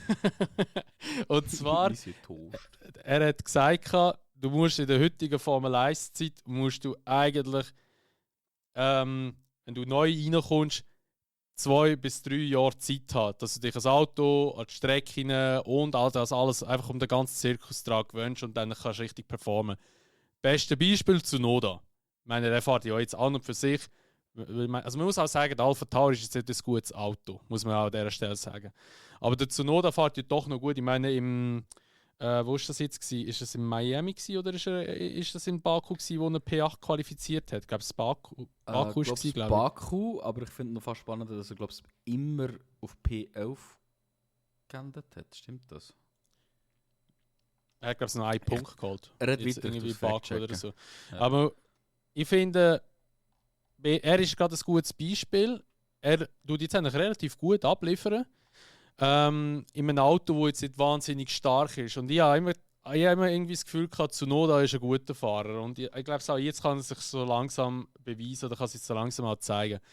Und klar, jetzt kommen natürlich wieder die Leute, die sagen, so, ja, aber der Nick de Vries, der ist Formel 2 ja gefahren und ist ja auch eben Formel E gefahren. Und ich meine, eben, und jetzt fährt der Formel 1 und liefert er ja eigentlich Scheiße oder ist ja eigentlich in dem Sinn kein Rookie. Er ist ja nicht in dem Sinn, ja, er ist eigentlich ein Rookie, Mann, Alter. Er ist einfach ein Rookie. Er ist ein Rookie. Punkt. Das kannst du nicht abstreiten. Und ich meine auch, dass er in Monza letztes Jahr in Punkte gefahren ist, in seinem ersten Grand Prix, zeigt ja eigentlich schon auch, dass er Talent hat. Es ist ja nicht so, ich meine, das machst du jetzt nicht einfach so.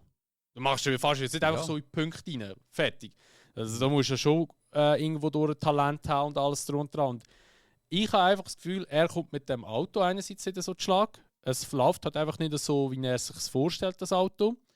Und ich habe einfach das Gefühl, er braucht Zeit, bis er sich alles gewöhnt hat und so. Und für ihn ist das sicher auch sehr viel. Und das ist ein brutaler Druck. Und eben jetzt mit dem, wo der Helmut Marko noch gesagt hat, dass sie ihm eigentlich sozusagen ein Ultimatum gestellt haben, dass er in 3 Rennen muss liefern muss. Sonst fliegt er, macht das Ganze nicht besser. Aber so kennen wir halt Red Bull. Und das ist leider halt einfach die nackte Wahrheit von Red Bull. Wenn du nicht lieferst, fliegst du. Oder beziehungsweise du hockst einfach auf dem Schleudersitz vom Helmut Marko. Ja, mindestens das. Nur mal ganz kurz, bei uns schnell anschauen. Tsunoda, seine Resultate 11., 11., 10., 10., 11. Oder? Also krank. Okay. Wirklich krank. Also eigentlich Konstanz. Konstanz, genau. Konstant gefahren immer. Ja, genau. Das Konstanz ist auf der Welt. Hä? Nein, back zum Nicky Boy. Schau, ich habe mir noch mal ein bisschen Gedanken gemacht über den Nick. Und ich habe ja hure runtergehimmelt, was er für ein guter Fahrer ist und alles drum und dran. Und ich wollte nicht ganz von dieser Aussage weggehen. Ich wollte nicht ganz sagen, er ist der Gott über dem Herr, oder? Aber ich wollte auch nicht sagen, er ist hure gut, weil ich habe mir vor allem seine Junior-Karriere noch mal ein bisschen angeschaut. Und es ist nicht so, dass er alles komplett auseinandergenommen hat. Letzte Championship, die er gewonnen hat, Formula E und vor dem Formula 2. Und sonst ist lang nichts passiert. Er hat sehr viele Rennserien besucht, wo er nur so ein bisschen P6 umeinander performt hat. Wobei man muss halt auch immer sagen, der Nick ist, und das ist der springende Punkt, gegen Fahrer gefahren wie Charles Leclerc, Lance Stroll, Lando Norris, George Russell, Alex Albon. Er hat hure gute Gegner gehabt, immer. Oder? Und von dem her muss ich schon sagen, mal, er hat sich eigentlich gut durchgesetzt, weil er ist immer mit denen ungefähr umeinander war. Er ist sicher nicht auf ganz genau dem Level, aber da kann man halt auch wieder sagen, ich meine, es gibt genug Fahrer in der Formel 1, die nicht auf dem Level sind. Ein Joe, ein Sargent, na gut, ein Bottas ist zwar schon sehr gut in seiner Junior-Karriere. Ein Gasly hat nicht so fest abgerissen, ein Ocon auch nicht. Die sind nicht so hart abgegangen wie ein Russell. Ja, ein Gasly ist ja aus der Superformula gekommen. Genau, und er ist, also, er macht ein bisschen die gleiche wie der Liam Lawson. Oder? Er hat Formel 3 gehabt, Formel 2 gehabt und nachher haben sie gesagt, gut, wir gehen ihn jetzt mal zu der Superformula. Und ich finde eben die Superformula ein gutes Testbed, mit der Ausnahme, dass es nur so etwa 5 wirklich richtig gute Fahrer gibt dort. Aber die Autos sind halt ein bisschen schneller, ein bisschen besser. Und ja, es ist halt auch einfach auch mal ein bisschen etwas anderes. Oder? Ja, vielleicht auch gerade ein guter Punkt. Also eben, wir wissen sicher, der Vries hat Talent, da gibt es nichts darüber zu diskutieren. Ich finde auch, er hat die Chance verdient, die er jetzt hat, eigentlich schon längstens. Ich hoffe einfach, sie ist jetzt wirklich nicht, sagen wir, zu spät gekommen für ihn. Und ich hoffe, dass er auch wirklich einfach mindestens das ganze Jahr Zeit bekommt, um sich zu beweisen. Weil ich glaube nicht, dass er bis Mitte Jahr gerade wird, oder es funktioniert und er fährt schnell. Aber gehen wir jetzt mal davon aus, jetzt hat er ja die gelbe Karte von Helmut Marko, jetzt gehen wir davon aus, er bekommt Mitte Jahr die rote Karte. Also Da sprich, habe spätestens in Spanien muss er sich bewiesen haben, sonst fliegt er. ja, die Frage ist, was ist bewiesen? Oder ist bewiesen Aber, nur schon, dass er mal ein fließendes Wochenende hat? Dann ist ja gut. Ja, oder keine Ahnung, da weiss ja dann nicht, das ist halt die interne Definition, gell? Aber du Genau. musst auch schauen, weißt, also eigentlich ist es hure räudig von Red Bull, weil es sind jetzt alles Rennen gekommen, wo er eigentlich noch nie gefahren ist, ausser Bahrain. Bahrain ist er gefahren. Mhm. Australien ist ja auch noch nie gefahren, Saudi sowieso nicht und ja eben, die anderen eigentlich ja auch nicht. Jetzt kommt mit Imola. Imola ist, also gar nicht zum davon aus, ist er auch noch nie gefahren. Weil Ja, Formel 2 ist er noch nie gefahren, also beziehungsweise in seiner Karrierezeit dort. Monaco hingegen ist er gefahren, Formula E, aber eben Formula das ist- E. Ja, das aber ist ein ganz anderes Layout. Ja, aber ich will sagen, aber das andere Layout. Das ist ja, dort, ist ja auch nicht das Original-Layout gefahren. Und dann kommt Spanien und die wird er sicher gefahren sein. Einmal. Und dann muss er sich aber bewiesen haben, spätestens. Also für ihn voll die Arschkarte, weißt du, was ich meine? Ja, Der hat ich nicht- frage mich halt auch, also das ist ja hauptsächlich vom Helmut gekommen, oder? Ja, das ist also Das der mit Helmut Spanien. Marko hat die Aussage gemacht, ja. Das Ding ist, ich habe das Gefühl, in den letzten paar Jahren hat man immer wieder gemerkt, wie der Helmut so Sachen rausholt und dann nachher eigentlich intern nochmal gebremst wird. Weil wenn es nach dem Helmut geht, wäre der Tsunoda schon lange nicht mehr am Fahren. Ja, Die Frage ist, ja. wie viel ist dort einfach, weil der Tsunoda halt auch noch durch Honda sehr gut Eben genau. unterstützt wird. Eben genau. Darum. Aber Wollte ich dafür gerade wird der sagen. Nick halt durch den Max sehr unterstützt, oder? Weil das ist Best Buddies, oder? Ja. Schon? Ja. Ernsthaft? Wirklich? Der Vries hätte das jetzt nur bekommen, weil der Max das vorgeschlagen hat. Okay. Nein, die sind, so wie ich verstanden habe, sind die eben auch zusammen immer Go-Karten. Also die können sich wirklich in Kinder. Ja, gut, sind ja beide Saarländer. Ja, und dann noch von der gleichen Region, glaubst du. Wenn es Ja, mich nicht ich täuscht. kenne nur Gouda dort draussen und Amsterdam. Anyway, ja. back to the topic. Yes. Also, ja, eben, keine Ahnung. Ich habe einfach das Gefühl, für ihn ist es einfach hure scheiße, weil die Rennen oder die Strecken, besser gesagt, die er wahrscheinlich wird kennen, also das Layout und so. Oder halt einfach die Streckencharakteristik. Wow, ich das Wort können sagen. Dann nachher zu denen kommt der blöd gesagt gar nicht, weil er sich vorher schon muss beweisen muss. Weißt du, was ich meine? Das finde ich halt einfach ein bisschen hart. Aber es ist gut möglich, dass der Helmut Marko dann mal ein bisschen zurückrudern tut. Ich finde es ist viel zu hart. Was ich vor allem mit den Gedanken mache, ist, überleg mal ein bisschen zurück, wann haben wir das letzte Mal müssen über den Fahrer diskutieren, ob man ihn echt mit die Saison schon rausschmeißen will. Das letzte, was mir in den Sinn kommt, ist Brandon Hartley. Und du kannst mir nicht sagen, dass Nick de Vries so schlecht fährt wie ein Brandon Hartley. Das geht nicht in meinen Kopf hinein. Und vor dem Brandon Hartley war es vielleicht noch der Scott Speed gewesen. Lustig, wie es immer Toro Rosso respektive Alpha Tauri ist, wo die Diskussionen kommen. Aber gleich, er muss mehr Chancen haben. Ja. Gerade mal überlegen, wer sonst noch war. Ja, okay, Mazepin. Aber Ja, das ist einfach aber klar, der gewesen, dass er bleibt wegen dem Geld. Ja, genau. Und das Gleiche war beim Latifi, eben, weißt Genau. Und aber beim Latifi war es auch immer so ein bisschen, also weißt du, bei Williams ist es einfach generell, ja, ist ja nicht so schade, das ist ja nur Williams. du? Ja, klingt blöd, aber es ist so. Dort juckt das Team nicht, wenn sie nicht zwei Fahrer haben, die ab und zu mal Punkte holen können. Sie wollen da einfach einen haben, der ein bisschen Geld reinbringt und ein bisschen Data reinbringen, oder? Ja, gut, stimmt schon auch irgendwo durch. Ja, keine Ahnung, aber es ist schon so. Also, gut, bei Red Bull, Mann, ich bin gerade am Überlegen, ist noch irgendjemand schon so. Also nicht Da. nur bei Red Bull, ich sage jetzt einfach grundlegend, wenn haben wir das letzte Mal müssen diskutieren, welcher Fahrer sollte nach seiner ersten halben Saison schon aufhören. Boah, ich bin gerade verdammt am Studieren. Und also ich komme nur zurück auf den Brandon Hartley. Und dann Scott Speed. Ja, aber der Brandon Hartley ist ja eine ganze Saison gefahren. Nachher Ja, aber bei anderthalb. ihm haben wir schon ziemlich diskutiert. Fuck, das ist eine gute Frage, Mann. Ich bin gut am überlegen, aber mir kommt glaube ich jetzt gerade so spontan auch niemand in den Sinn, muss ich ehrlich sagen. Wo ich jetzt müsste sagen, so mal, der... Ja gut, Giovanazzi ist am Anfang ist auch recht kritisch gewesen, aber der ist auch wegen Ferrari halt drin gewesen. Dort ist kritisch gewesen. Da kann man es darüber diskutieren. Aber ich würde auch dort behaupten, dass der Nick ein besserer Fahrer ist als der Giovinazzi. Boah. Mal. Oder? Also, schlussendlich sagen einfach, der Nick braucht definitiv ein Jahr, um sich zu beweisen, mindestens. Oder? Weil das ist ein riesen Sprung von Formel E zu Formel 1. Das sind ganz, ganz andere Autos. Ich meine, auch Formel 2-Fahrer und Super-Formula-Fahrer kommen nicht so schnell rein. Und da kommen wir jetzt vielleicht auch zum Punkt, ja, wer würde denn allenfalls ihn können ersetzen. Und ganz zu oberst oben im Rennen hat ja der Helmut auch so bestätigt, Liam Lawson. Ja, genau. Der Liam Lawson, ja. Und der Ayumu Iwasa. Iwasa. Beide Fahrer unglaublich talentiert. Beide Fahrer hätten es verdient, in die Formel 1 zu kommen. Aber beide Fahrer, ja, es sind nicht die nächsten Max Verstappens, sagen wir es so.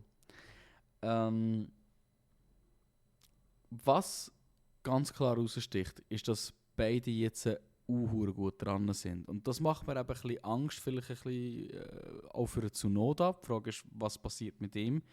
Weil der Liam Lawson, ich habe vorhin schnell geschaut, der ist immer noch auf dem 3. Platz sitzen. Sie sind 3 Runden gefahren, 2-mal Fuji, 1 Suzuka.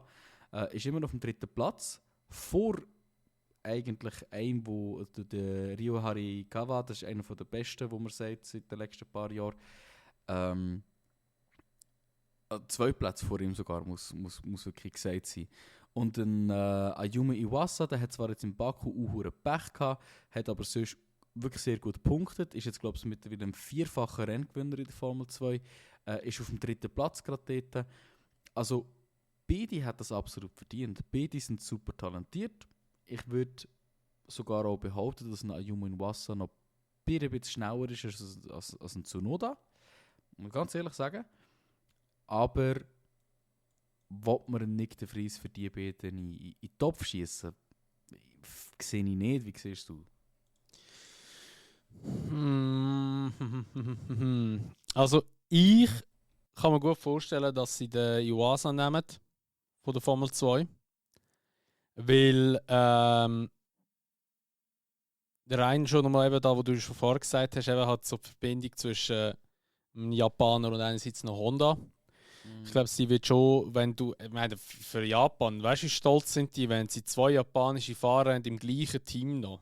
Weißt du, was ich meine? Also für die ist das mega, mega gut dann. Und zum Reinschießen, weiss man schon, ob AlphaTauri ganz klar zu 100% wird Red Bull Powertrains nehmen oder ob sie, weil sie versuchen ja immer wie mehr wegkommen von Red Bull, ob sie echt sogar werden Honda behalten. Weiss man das? 100%? Nein, 100% nicht. Also, so viel ich gelesen habe, nochmal zuletzt, war, dass der Helmut Marko noch einmal mehr so bestätigt hat oder unterstrichen hat, dass AlphaTauri nicht verkauft wird. Also das bleibt der Red Bull. Aber und darum gehe ich eben auch... Ja, aber ich gehe dann schon davon aus, dass sie auch möchten, dass AlphaTauri auch Red Bull Powertrains übernehmen. Weil ich glaube, sie sind auch froh um die Daten, um rein nur Motordaten, die sie können noch zusätzlich sammeln können. Weil das sind ja nochmal 10 Fahrer mehr, weißt, die etwas können aufsammeln können. Ja, voll. Und darum gehe ich schwer davon aus, dass sie die gleichen Motoren werden behalten. Also ich kann mir nicht vorstellen, dass dann, obwohl sich ja Honda eingeschrieben hat, ich denke nicht, dass Honda, also ich sage so, ja, wir tun jetzt, oder beziehungsweise AlphaTauri sagt, wir tun Honda selber Motoren nicht. Ich glaube, die haben gar keine Berechtigung dazu, so etwas zu bestimmen. Aber schwierig zu sagen, weiß es nicht. Aber ich kann mir eben vorstellen, dass halt er wird kommen von der Formel 2. Ich würde so sagen, dass, also ich glaube auch, der Liam Lawson ist sicher ein guter Fahrer. Man hat ja auch schon Testfahrten gemacht für Red Bull und auch für AlphaTauri schon. Ich glaube, in Spa ist das sogar gewesen, und eigentlich in Spanien. Und ja, ich sehe einfach momentan die Iwasa ein bisschen mehr im Rennen als der Lawson, muss ich ehrlich sagen. Keine Ahnung wieso. Ich habe einfach so das Gefühl. Einfach so das Gefühl irgendwie so. Ich kann es Ja. nicht begründen, wirklich nicht. Nein, aber im Fall, ganz ehrlich, ich stehe auch voll hinter dir. Weißt? Ich meine, es hat jetzt lang mega viele Red Bull-Fahrer gehabt. Es hat 7, 8 Stück in den letzten 2 Jahren gehabt, die in der Formel 2 waren. Und die einzigen, die immer noch rausstechen und immer noch sich können etablieren, sind der Liam Lawson und der Ayumu Iwasa. Und der Ayumu Iwasa, wenn ich dann beim Fahren zuschaue, muss ich sagen, irgendwie, der hat guten natürlichen Speed, aber er fährt jetzt schon erwachsen. Er ist ein sehr ruhiger Fahrer auch. Wirklich überhaupt kein Hitzkopf, wie es jetzt der Tsunoda halt ist. Also es ist wirklich so, in meinen Augen so ein typischer japanischer Fahrer. Weißt du, hockt auf die Schnorre und liefert einfach. Ja, gut, aber man muss natürlich auch immer noch sagen. Auch einfach das, was du sagst, 2 japanische Fahrer wäre so, auch marketingtechnisch, unglaublich attraktiv. Weil der asiatische Markt wird sonst momentan gar nicht bedient, außer mit dem Alex Albon. Ja, und halt mit dem Tsunoda. Und dem Joe. Also, mal gut, das ist schon ein bisschen etwas. Aber Okay, nein, was ich nachher sagen wollte, ist, eben, du sagst jetzt eben so, ja, er hat einen natürlichen Speed und alles drum und dran und das ist so und so klar. Irgendwo durch hast du natürlich schon immer eine Grundhaltung oder so eine Grundeinstellung, wie du dich verhaltest auf der Strecke. Aber es ist immer noch die Formel 1, es ist keine Formel 2 mehr, gell? Du weißt dann halt auch nicht, wie er dann, weißt kann sein, dass er dann gar keinen Speed mehr hat oder er hat einen verdammten Speed. Da weißt du alles nicht, weißt Stoffel van Dorn. Ja. Nein, eben darum, es ist schwierig zu sagen, aber ich einfach so rein vom Gefühl her, habe ich, also, ich habe einfach das Gefühl, die Iwasa ist die bessere Option für Alpha Tauri. Und sonst haben sie ja immer noch den Liam Lawson. Ich meine, das sagt ihnen ja nicht davon. Weißt du, was ich meine? Ja, ist so. Aber, Oder sie hat natürlich auch den Daniel Ricciardo. Ja. Hey, aber jetzt mal for real. Welcher Wichser hat gesagt, dass der einen Sitzprobsäcke machen dort unten? Alter, es war so ein Drama die letzten paar Tage wegen dem. Aber Ich weiß nicht. Es ist so komisch. Ich habe Medien gelesen, also viele Medien haben geschrieben, ja, es hätte eben in Italien gewesen, es hätte eine Sitzprobe gemacht, beziehungsweise haben den Sitz gemacht. Aber weil wirklich auch grosse Medien? Ja, eben, er könnte ja dann den Nick de Vries ersetzen. Und er hat es einfach vor ein paar Tagen geheißen, wieder so, ja, anscheinend sei es nicht, es sei er doch nicht gewesen, es sei jemand anderes gewesen. Und eben, der Helmut Marko hat jetzt auch noch bestätigt, dass es entweder der Liam Lawson wird oder der Iwasa. Und da hat er gesagt, Kollege, also, ist das ein Blinder gewesen, der ihn gesehen hat, oder was? Nein, also, das kann ja einfach nicht sein. Aber es ist ja auch selten dämlich. Wieso sollte ein Daniel Ricciardo bei Alpha Tauri ein Fit Ja. Fit Sit-fit, ja. Ja gut, weißt du, ich könnte es mir schon noch vorstellen, weil ich meine, es ist ein Schwesterteam. Es ist ja nichts Neues, das Fahren von Dings. Ich meine, der Russell ist ja auch zu Dings gekommen, zu Mercedes helfen. Blöd gesagt, dazu mal in Bahrain. Ja, aber weißt du, was ich meine? Und du gehst ja nicht. Und ich meine, der Ricciardo, eben, du weißt ja nicht, wie seine Einstellung ist. Und das habe ich auch in einem TikTok gesagt. Du weißt nicht, will der unbedingt wieder Formel 1 fahren oder möchte er einfach in einem Gewinnerteam fahren? Ja, okay. Ja, das weißt du nicht. Das weißt du, weil das sagt er schon die ganze Zeit. Er hat ganz lang und ganz klar gesagt, er will nur in ein Team, wenn er vorher mitfahren kann. Sonst Ja, wäre aber bei Haas. Will er ein Team, oder will ein Team wo vorne mitfährt? Das ist die andere Frage. Weißt du, was ich meine? Das ist das andere, ja. Darum, Das ist jetzt das andere. die Frage ist halt eben, wie seine Einstellung ist momentan. Ob er einfach sagt, so, hey, ich möchte unbedingt wieder fahren. Ich möchte mich beweisen und so meine Chance. Weißt du, ich meine, er könnte ja jetzt zu Alpha Tauri gehen, könnte hure rocken dort und könnte nachher, wenn sie den Perez rausschmeißen, zu Red Bull wieder zurückkommen. Weißt du, was ich meine? Das kann ja auch sein. Weil Ja, Red Bull weiss dann. Für was ist Alpha Tauri da? Alpha Tauri ist da, zum jungen Fahrer eine Chance zu geben und du nimmst nachher einfach für 1-2 Jahre den jungen Fahrer eine weitere Chance weg. Ja, was haben sie im Kvyat gemacht? Beim Kvyat haben sie effektiv keine jungen Fahrer gehabt, die nicht nur hätten können, sondern auch hätten dürfen fahren. Ja, aber der hat Kauser dazu noch da. Ja, aber der hätte sie auch können jemand anderes einkaufen, blöd gesagt. Sie haben auch, sie in der Queer haben sie rausgeschmissen oder runtergestuft, weil sie einfach gesagt haben, so, hey, du passest uns nicht. Und haben dann den Verstappen aufgeholt. Meines Wissens wäre ja eigentlich, wer ist das? Das ist der Sainz gefahren über Toro Rosso. Und dann hätte man ja eigentlich können schon dann den Gasly aufnehmen. Der wäre, glaube ich, vom Alter her hätte schon Pass gehabt. Also, weißt, einzige Chance, wie ich den Boy bei AlphaTauri würde sehen, ist, dass Liam Lawson sich in der Superformula versäckelt und nur noch Letzte wird. Der Ayumu Iwasa zu AlphaTauri geht und der Tsunoda keine Ahnung, zu McLaren geht und dann haben sie niemand mehr, der noch genug Superlicense Point hat zum Fahren. Das ist die einzige Variante, wie ich sehe, weil das ist das gleiche wie mit dem Kvyat war, dass ein Ricciardo würde dort hingehen. Was will der Ricciardo dort? Sich beweisen, dass er zu Red Bull kann nachher? Nein, Red Bull weiss schon, dass er gut ist. Sie lieben ihn ja. Nein, ja, aber du musst auch schauen, ich meine, er war einfach gut gewesen, bis er Red Bull verloren hat. Nachher war er scheiße. Ich finde also Renault, das zweite Renault-Jahr ist ja, geil. Das zweite Renault-Jahr war gut gewesen, aber meine, der Rest... Ja, er ist einfach mit dem McLaren nicht Schlag gekommen. Ja, aber eben, ich meine, schlussendlich... der Red Bull hat sich ja auch geändert. Weißt? Die Frage ist, kommt er dann nicht Schlag mit dem Auto? Gut, wir werden es dann sehen, was er für Zeiten fährt dann in Silverstone, Pirelli-Reifen-Test. Ja, voll. Aber schau, der Grund, wieso ich glaube, dass er gut wird darauf klarkommen, ist, weil er, ich würde sagen, er hat einen relativ ähnlichen Fahrstil wie der Max und ich weiss, dass er das Auto gerne hat, das auf der Nase ist. Also mit dem Frontend eigentlich kann kontrolliert werden und hinten rutscht es halt ein bisschen um. Und das ist der Red Bull, auch jetzt noch. Oder Perez hat das gerne, auch wenn er sich ein bisschen daran gewöhnen musste, weil der Red Bull doch nochmal eine andere Liga ist. Aber der Red Bull ist so eingestellt und das war der McLaren definitiv nicht gewesen. Okay. Ja, du, wir werden das sehen. Also,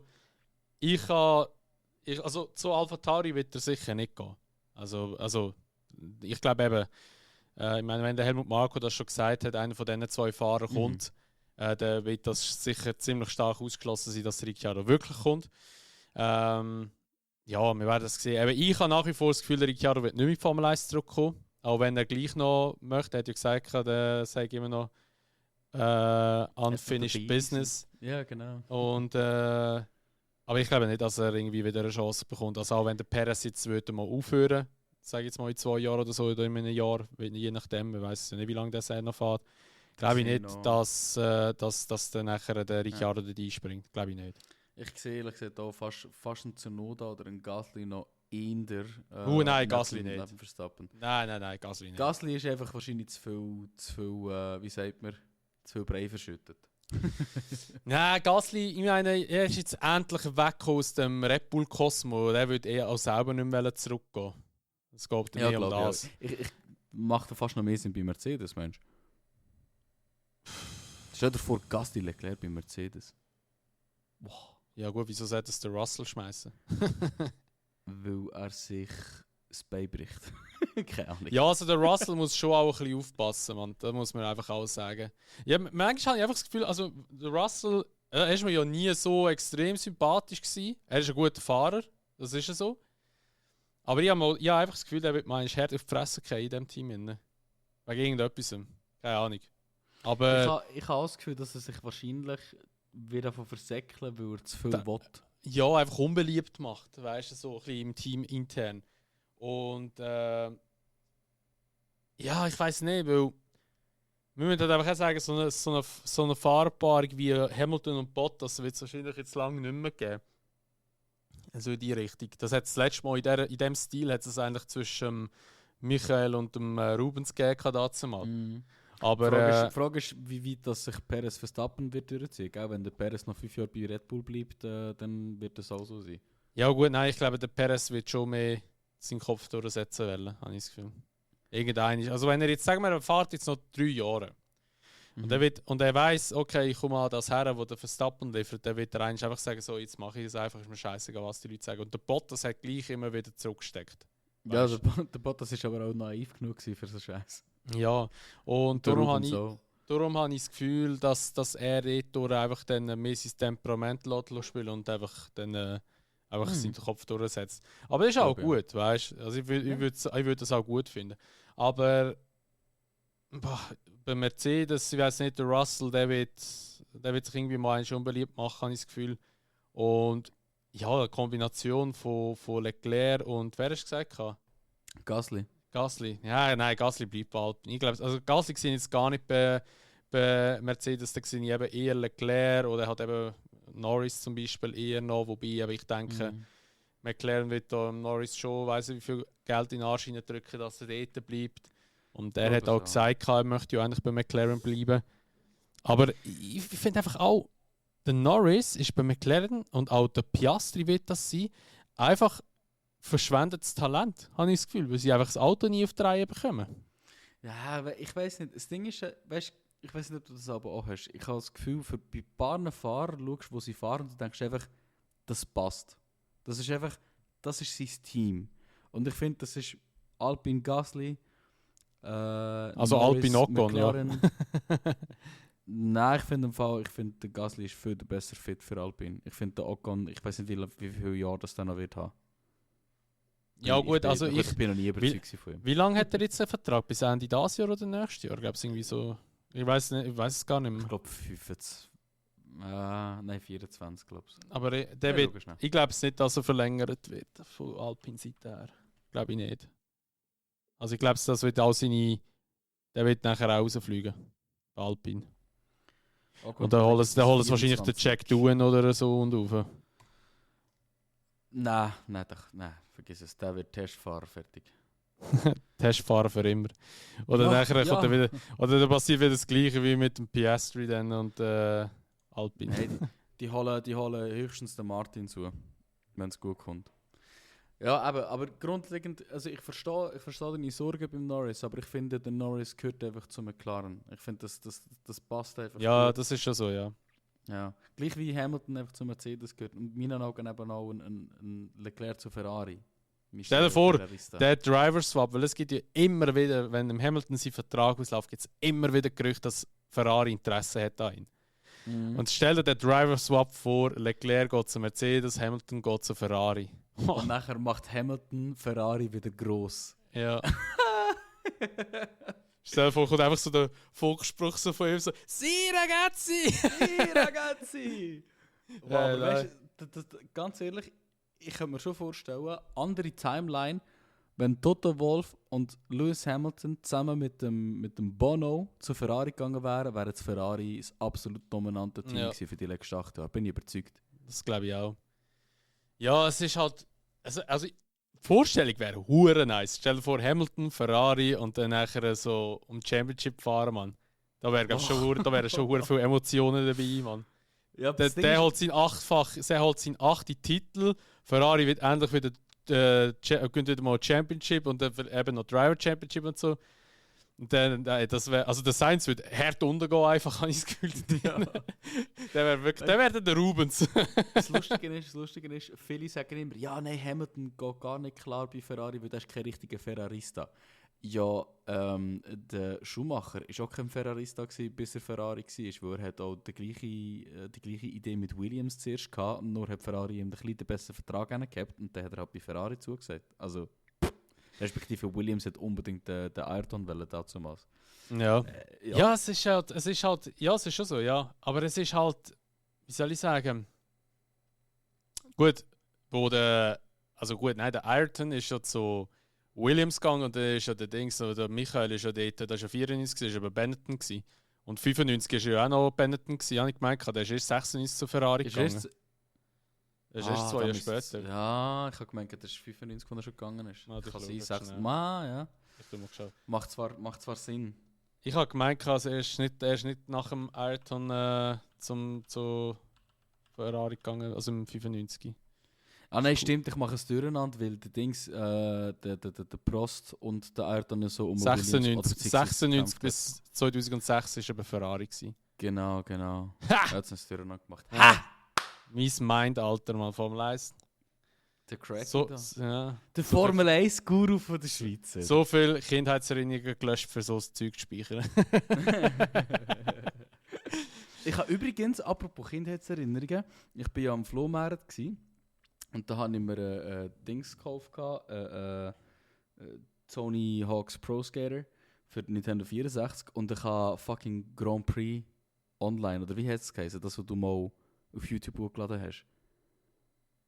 Also du meinst Grand Prix 4 oder was? Grand Prix 4, oder ich glaube Grand Prix 3 oder so habe ich gesehen für den 64. Ich hätte es mir fast gekauft, aber zu wenig Bargeld dabei. Hat es für einen 64 gegeben? Ja! Wirklich? Ich habe wirklich mehrere Sachen sogar gesehen. Also es hat schon Grand Prix... Ah, nein, aber das wird aber nicht... Weil das, was ich dazu mal gezockt habe, das ist von... Oh, wie hat der sich geheißen? Ja, muss Geoff Garmond hat der Designer geheißen. Das ist... keine Ahnung, wie man den Namen richtig ausspricht. Aber das hat's nur für Windows gegeben. Das war ein anderes gewesen. Es hat schon auch Grand Prix Games gegeben, noch, für auf N64, das weiß ich schon. Aber von dieser Spielserie, die ich gespielt habe, die wirklich sehr, sehr gut war, das hat es nur für auf Windows gegeben, da bin ich mir ziemlich sicher gewesen. 2000 ist das rausgekommen, das Game. Das war gleich ein guter Flashback. Ja. Nein, aber eben nochmal zurück zum Thema, wegen Driver Change und so, also ja, ich denke, Mercedes wird Hamilton immer behalten, beziehungsweise bis er einfach in Retirement geht und ja. Aber Leclerc könnte ich mir echt vorstellen, dass er plötzlich mal sagt, so, ich gehe zu Mercedes oder so. Muss ich ganz ehrlich sagen. Ich sehe es nicht, nein. Ich weiß nicht. Ich glaube, er ist einfach zu fest Ferrari im Herz. Ja, das Ding ist halt einfach, oder, er hat schon so früh sein Ziel erreicht. Wie schnell ist sein Ziel jetzt mittlerweile halt verschwunden? Eben, vielleicht ist er dann bereit mal für etwas Neues. Also gut, sein Ziel ist ja eigentlich... Solange der Freddy Ferrari führt, bleibt der Leclerc dort. Ja. Ja, keine Ahnung. Alter, keine Ahnung, wirklich nicht. Ich meine, wir wissen ja nicht, was die Zukunft bringt. Wir wissen nicht, wie Ferrari sich wieder entwickeln. Wobei, eben, das sagen wir schon die letzten 4 Jahre irgendwie und wir sind immer noch gleich weit. Aber wer sich vielleicht noch könnte jetzt weiterentwickeln in dieser Saison, ist Mercedes. Wir haben sie vorher schon Mercedes ein paar Mal angesprochen. Die bringen ja noch... Also, ich hoffe, es ist für dich okay, dass ich jetzt einfach das Thema gewechselt habe. Es ist gerade ein bisschen abrupt gekommen. Ja, es geht, das ist mal gerne ein Übergang. Ja, aber ich würde einfach nur sagen, dass Mercedes, eben, die kommen ja jetzt mit einem dicken Update.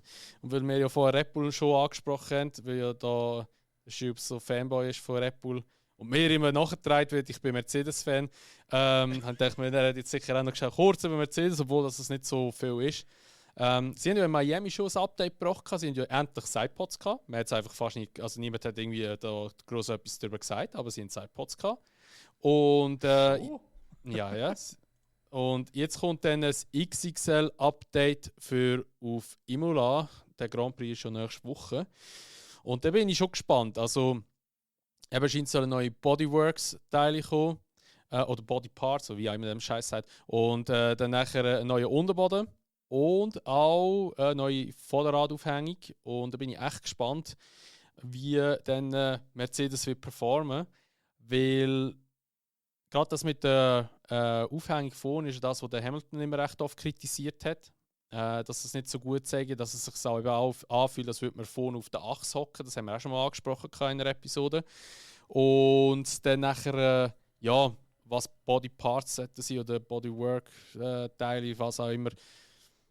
Vielleicht sieht er dann so aus wie der Red Bull. Der Toto Wolff hat ja gesagt, ihm ist scheißegal, ob das Auto aussieht wie ein Red Bull. Er wird einfach gewinnen. Und Unterboden wird wahrscheinlich dann auch recht viel kopiert sein. Aber man muss auch sagen, ein neuer Unterboden kann manchmal echt Wunder bewirken, weil zum Beispiel auch McLaren hat ja eigentlich nicht einmal so schlecht ausgesehen in Miami, Baku, wo sie den neuen Unterboden bekommen haben. Baku, neuer Unterboden. Ja, das war Baku. Die haben ja eigentlich nicht einmal so schlecht ausgesehen am Anfang dort. Und ja, mal schauen, was Mercedes das bringt. Ich glaube nicht, dass sie jetzt gerade vorne werden mitfahren mit Red Bull, weil einerseits ist da halt einfach die Rennpace oder beziehungsweise halt einfach die Motorleistung, was Red Bull kann liefern, nicht um. Wobei, eben, wenn das Auto vielleicht ein bisschen windschnittiger wird, kann natürlich da auch wieder ein paar km rausgeholt werden.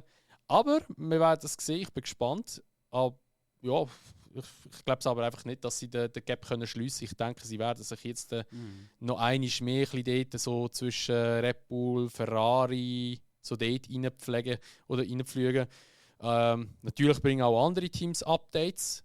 Darum ist auch gut möglich, dass man gar nicht merkt und Mercedes immer noch hinten nachher tuckert dort. Wir werden es dann sehen, was dort genau dann wird kommen. Ich glaube es auch nicht, dass sie vor allem dieses Jahr noch grossartig im Championship-Fight werden können mitmachen. Aber ich glaube, sie werden das einzige Team sein, abgesehen von Red Bull, das noch das Rennen wird gewinnen. Ich glaube, wir werden Red Bull sehen und vielleicht 2, maximal 3 Wins so für Mercedes noch. Hat ein Red Bull einfach mal verkackt. Glaubst du daran, dass sie dieses Jahr einen Win holen? Ich glaube daran, dass... Also, ich muss anders sagen, ich glaube nicht, dass sie auf Pace einen Win holen. Ich glaube, dass sie die Einzigen werden sein, genau, ich glaube nicht, dass sie die Einzigen werden sein, wo werden kapitulieren, what the fuck. Profitieren, danke vielmals. Wo werden davon profitieren, dass Red Bull mal etwas verkackt oder der Perez und der Verstappen Multi-21 haben oder so. Ja gut, aber weißt du, müsste ja eigentlich rein theoretisch Red Bull müsste rausfliegen und dann müsste ja immer noch, ja gut, Ferrari hat ja nicht so eine gute Rennpace, muss man sagen. Aber dann müsste ja, da ist immer noch der Alonso, weißt du, was ich meine? Das ist immer das Problem. Aber ich glaube eben schon, dass die Upgrades, die sie jetzt werden bringen, eben der Mercedes doch deutlich über Aston Martin wird setzen. Aber das Ding ist, dass Mercedes wieder wirklich Championship-tauglich wird sein. Das Problem ist, sie haben dieses Jahr immer noch mit dem alten Konzept gestartet. Sie können jetzt auch von Ideen sammeln für das nächste Jahr, aber sie können nicht das Auto dieser Wegen umdrehen, dass es ein Championship kann gewinnen kann. Ja gut, das glaube ich auch nicht. Aber da wo ich einfach in dieser Saison... Hä? Sorry. Aber sie werden schneller sein als Aston. Ja gut, das weiß ich eben nicht. Also, was ich einfach... Ich weiß nicht, hast du das gesehen, dass Aston ihren neuen DRS-Flügel fast gleich effizient ist wie im Red Bull ihren DRS-Flügel. Das ist hure krank. Und ich habe eben das Gefühl... Also, beziehungsweise sagen so... Das, was ich mir für die Saison 2023 wünsche, ist einerseits, dass der Hamilton wieder mal einen Win holt. Weil ich habe das Gefühl, der braucht das schon lange. Du musst überlegen, sein letzter Win war Saudi-Arabien 2021. Das ist so lang her. Das ist so fucking lang her. Ja. Und dann, einfach weil ich es fucking nochmal will, ist der Alonso ein Win. Das wäre so geil. Ich würde das so abartig fühlen. Also es muss ja wirklich nur einer sein. Aber es ist einfach so, es wäre so geil, wenn der sich gewinnen. Wenn wir schon gerade bei dem Boy sind, oder? Ich wollte einfach schnell an dieser Stelle noch gesagt haben, für die es nicht wissen, aber ich denke, ihr sind auf Social Media darüber zugespammt worden. Alonso hat in dieser Saison an jedem Rennwochenende 15 Punkte gemacht. Und ich finde das so eine geile Statistik. Ich kann es einfach schnell gesagt haben. Nein, ich bin immer wieder überrascht, wie der Alonso performt in seinem Alter. Wie der einfach diesen jungen Schnaufer von mal im Stroll einfach so hart den Wind aus dem Segel nimmt, Mann. Also der Stroll gerade jetzt in Miami, also das ist einfach, was ist das gewesen? Ja, wirklich. Nein, also das Bild, das ich postet auf Instagram, ist so geil gewesen. Das ist mir jetzt so gerade durch den Kopf. Hey, das ist so... Hey, wie es mich vertatscht hat, als ich das scheiß Bild gesehen habe. Unglaublich, Mann. Das ist wirklich so geil. Nein, also... Ich finde das so gut, dass der Alonso bei Essen so aufgeht und einfach vor allem so wirklich so hart abgeht und das alles, alle zerreißt schnell. Und ich meine, sorry, ich kann mir noch eine in die Runde schießen. Der Overtake am Lewis Hamilton in Bahrain. Ja, der war stark. Oh mein Gott. Der war stark. Aber dort muss man auch sagen, hat der Hamilton auch einfach mitspielen, weil wenn er dort einen Scheiß gemacht hat, jetzt geklopft. Ja, schon so, aber das ist halt Alonso, aber, ja, aber weißt du, halt Alonso in Miami so, ja, eben der Stroll hat dort in der Kurve, weiss nicht was, einen geilen Overtake gemacht, hat es gut gemacht und so. Kollege, er fährt das ja, er hat einfach nichts Besseres zu, als auf die Leinwand zu schauen. Das ist einfach, das ist unglaublich. Und jedes Rennen haben wir bis jetzt so eine kleine Story gehabt. Der Brake Bias, Things. Ja, this car feels amazing. This car feels amazing. Nein, this car is lovely to drive. Ja, genau. Der Typ ist einfach unglaublich. Und du merkst einfach, es macht ihm einfach momentan Spaß. Es macht ihm einfach Spaß, weil er weiss, mit dem Auto kann er vorne mitfahren. Und eben, ich wünsche ihm so sehr, dass er einfach nochmal einen fucking Win holt. Ich wünsche ihm so sehr, weil das wäre einfach so eine Hammergeschichte, wenn der nach, keine Ahnung, wann hat das erst mal gewonnen? Ist das nicht Valencia gewesen, mit Ferrari? Sein, ja. Also das war 2012 gewesen oder so etwas. Das ist schon Ewigkeiten her. Also, ich meine, sind wir ehrlich, was wir alle wollen, ist, dass er ein Championship gewinnt. Ja, nein, das wär nicht. Das der nicht. Shit. Ja, muss jetzt nicht zwingend sein. Aber Wow. ich würde ihn gerne einfach nochmal sehen, wie er würde um einen Championship fighten. Das wäre geil. Ja, mindestens Weil der das, würde Max Verstappen würde so hart auf die Fresse bekommen von ihm, weil der würde einfach komplett anders fahren dann. Stell dir vor, Alonso bei Red Bull gegen Verstappen. Ey, das wär's noch, Mann. Holy shit. Ja, also mal schauen, wie sich das dort noch wird entwickeln. Ich hoffe, muss sehen, dass er einen Win holt und eben auch, dass der Hamilton einfach nochmal einen Win holt. Das würde ich auch geil finden. Also, ich würde es mal hure gönnen, Mann, weil ich glaube, das ist ja da, wo er braucht. Ich glaube, dass er jetzt letztes Jahr die erste Saison hatte, wo er mal nicht einig gewonnen hat, was ja auch schon eine absolut kranke Statistik ist. Ich meine, der Dude ist seit 2007 in der Formel 1 und ist dementsprechend, so sie richtig Kopf rechnen. Scheiße. Oh, Kopfrechnen, da bin ich immer so stark in der Schule. 15 Jahre. Sind es 15 Jahre? Ja, 2007 bis 2023. 2 und 3 sind 5. Nein, er hat 22 nicht gewonnen, also wäre es ja weniger. Also sind es ja wegen 14 Gewinnen. Jahre. Aha, Ja, ich rede von dem. Sorry. Okay, Also ich meine, du willst wissen, wie viele Seasons das er drin ist. Also was er bis jetzt immer geschafft hat, ist ja in jeder Saison eigentlich aufs Podium raufgekommen. Was ja eigentlich auch schon hure stark ist. Also ja, was eigentlich wirklich hure stark ist, muss man sagen. Ja. Und dass du aber eben, wie auch immer, 13 oder 14 Jahre, je nachdem, wie man es richtig im Kopf rechnet, immer einen Win geholt hat in der Season, oder in einer Season, ist einfach hure krank. Das ist so krank, dass man überleistet. Das hat noch kein einziger Fahrer vor ihm geschafft. Und das wird auch in Zukunft wahrscheinlich keiner schaffen. Ich finde es traurig eigentlich. Und ich wollte nochmal betonen, ich bin absolut kein Lewis Hamilton-Fan. Also, es juckt mich nicht so, was er wirklich macht. Aber ich finde es immer noch traurig, dass die Leute immer noch nicht in die Diskussion von der besten Fahrer of all time nehmen. Ja, dass die Leute ihm immer noch nachhängen, dass der Mercedes einfach ihm die Titel geschenkt hat. Sorry, das machst du nicht einfach so. Auch mit dem besten Auto machst du das nicht einfach so, weil wenn das so wäre, dann wäre der Valtteri nicht. Dann wäre der Valtteri jedes Mal mindestens Zweiter geworden. Jede Saison. Ja. Was er nicht ist. Und ich meine, wenn ja Red Bull jetzt so ihre Performance kann weiterbehalten, wie es jetzt ist, dann würden wir mit dem Verstappen genau das Gleiche auch haben. Also gut, Ja, 100%. der Verstappen, meine, klar, es ist, da müssen wir nicht darüber diskutieren. Der Verstappen ist ein hure talentierter Fahrer. Aber der Hamilton ist auch ein verdammt talentierter Fahrer. Ich meine, er ist ja mit dem Mercedes 2012 und auch 13, nein, ist 12 schon bei Mercedes gewesen? Nein, 13 ist er zum Mercedes gekommen. Dort ist der Karre auch nicht gut gelaufen. Also, das sind jetzt nicht Top-Team dabei gewesen. Dort war auch Red Bull Ferrari gewesen, und danach ist dann auch noch Mercedes gekommen. Und er hat es gleich auch geschafft, das Auto auf ein Podium aufzuzahlen, beziehungsweise auf einen Win aufzuzahlen. Und ich glaube, erst im 12. den ersten Win gehabt mit dem Rosberg in China, oder? Ist das im 12. gewesen? Ja, gut. Jetzt muss ich schon überlegen. Ja, gut, also rein theoretisch als Wechsel war es so früher noch Braun GP, wo sie eigentlich die Championship gewonnen haben. Ja, so aber gesehen, das ja, logisch. Das ist nicht das gleiche Team. Ist 10 ist ja dann nachher ist ja Mercedes gewesen. Ja, ist möglich. Ja, 10 und 11 ist eben gar nicht gelaufen. Ist 12 auch schon bei, ist er dort auch schon bei Mercedes gewesen? Mal 12 ist auch schon bei Mercedes gewesen. Nein, der Schumi hat drei Seasons gehabt. Ist er ich meine, ich habe nur 2. Ich weiß es nicht mehr. Ey. Und Scheisse. wieder mal wird Fact gecheckt. Ich weiß es gar nicht mehr. Ich habe gemeint, der Schumi war schon mal 2 Jahre gewesen. Michael Schumacher. About, oder? Ah, nein, ich bin jetzt auf den Dings, das ist schon gut. Ja, mal Wikipedia weiß immer alles. 10 bis 12 ist er gefahren. Ja, 10, 11, 12, das ist 3 Jahre. Ja. Ja. 3 Jahre ist er gefahren. Okay. Nicht mehr gewusst. Ja, also, eben, wie gesagt, es ist gut möglich, dass Mercedes den ersten Win dort geholt hat für, also ich weiß, es war der Rosberg, das weiß ich. Und es ist möglich, dass es 11 war, aber ich bin mir nicht sicher, ehrlich gesagt, weil, ja, das ist gut möglich. Ich schaue mal schnell.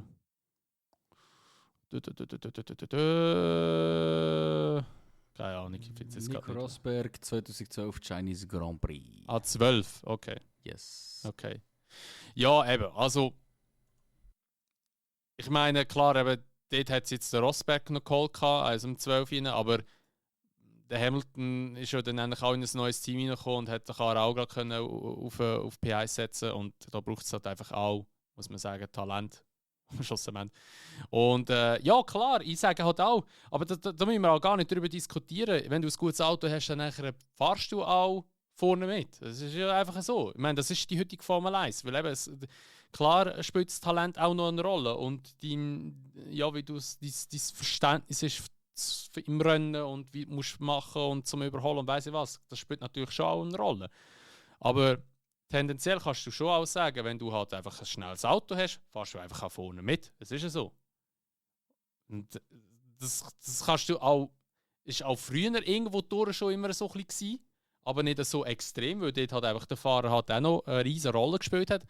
Aber da jetzt halt einfach Technik und alles immer mehr und mehr Einfluss genommen hat und die Steuerung über den Kommandostand rein, ja, sage ich, ist natürlich nicht komplett weg, aber es ist natürlich halt schon stark beeinflusst, das Ganze. Ja, es ist halt auch einfach, oder? Früher hast du noch viel mehr Innovationen gehabt, die du einfließen lassen. Wegen dem sind halt auch die Teams nie so lange oben geblieben, oder? McLaren zuerst mal ein Carbon-Chassis gebracht, jetzt sind sie zu oberst gewesen. Oh ja, jetzt habe ich gerade eine gute Frage. Okay. Und Sorry, wo Carbon-Chassis. Williams zum ersten Mal Active Suspension gebracht hat, sind die für 2-3 Jahre oben gewesen, oder? Also es ist einfach, solange du auch noch Sachen hast, die du kannst reinbringen, neue Innovationen, geht das, aber Formel 1 ist mittlerweile so hart reguliert, du kannst ja gar nicht mehr Neues erfinden. Fast nicht. Also, jetzt habe ich eine Frage an dich. Und jetzt sind sie wundern, was du sagst. Weil Ui. ich glaube, das war im Stream bei mir auf Twitch letzten Donnerstag oder so, wo mir das einer geschrieben hat. Und ich habe das eine hure geile Frage gefunden. Du kannst dich ja erinnern, Saison 2020 wegen neuen Innovationen das DAS-System, das gekommen ist, von Mercedes. Ja. Jetzt. Sie möchten ja unbedingt die scheiß Heizdecken wegbringen. Ja. Und er hat mich gefragt, wäre es denn nicht möglich, dass man das System wieder reinbringt für alle Teams, dass man so die Reifen besser aufwärmen kann. Weil du könntest auf der Geraden den Reifen verstellen, dass du mit Temperatur reinbekommst, dass du mehr Abrieb drauf hast. Und dann nachher brauchst du es dann einfach nur so in der Kurve rein. Und das ist eigentlich eine hure geile Idee, wenn du so überlegst. Ich habe eine absolute Schande gefunden, bin ich ganz ehrlich, dass wir das müssen bannen. Wirklich, also es ist eine verdammt geile Grauzone. Innovation, es ist eine geile Grauzone.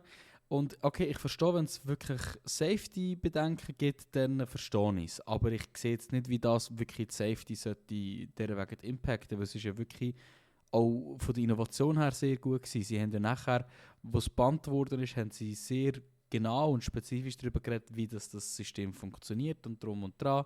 Mega viele Videos darüber können schauen, wie es genau geht. Und es ist einfach eine unglaublich geile Innovation gewesen. Mega, mega schade gefunden, dass es nur für das Jahr hätte verbraucht werden. Schlichtweg. Und ich meine, die anderen Teams haben das schon anfangen zu implementieren. Red Bull hat ganz offen gesagt, dass sie schon ihre eigene Lösung gefunden hat und hätten das fürs nächste Jahr mitgenommen, wenn es nicht gebannt worden wäre. Obwohl sie ganz klar Lobby gemacht haben. Ja, das ist eben das. Aber das ist halt Formel 1. Kopieren, ja, aber gleich noch die ganze protestieren.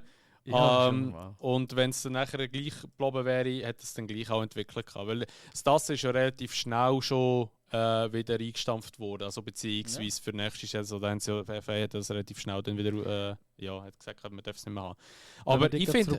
Wie lange hat es den F-Takt gegeben? 3-4 Jahre? Nein, das hat es nicht so lange gegeben. Das ist halt 2 Jahre oder so.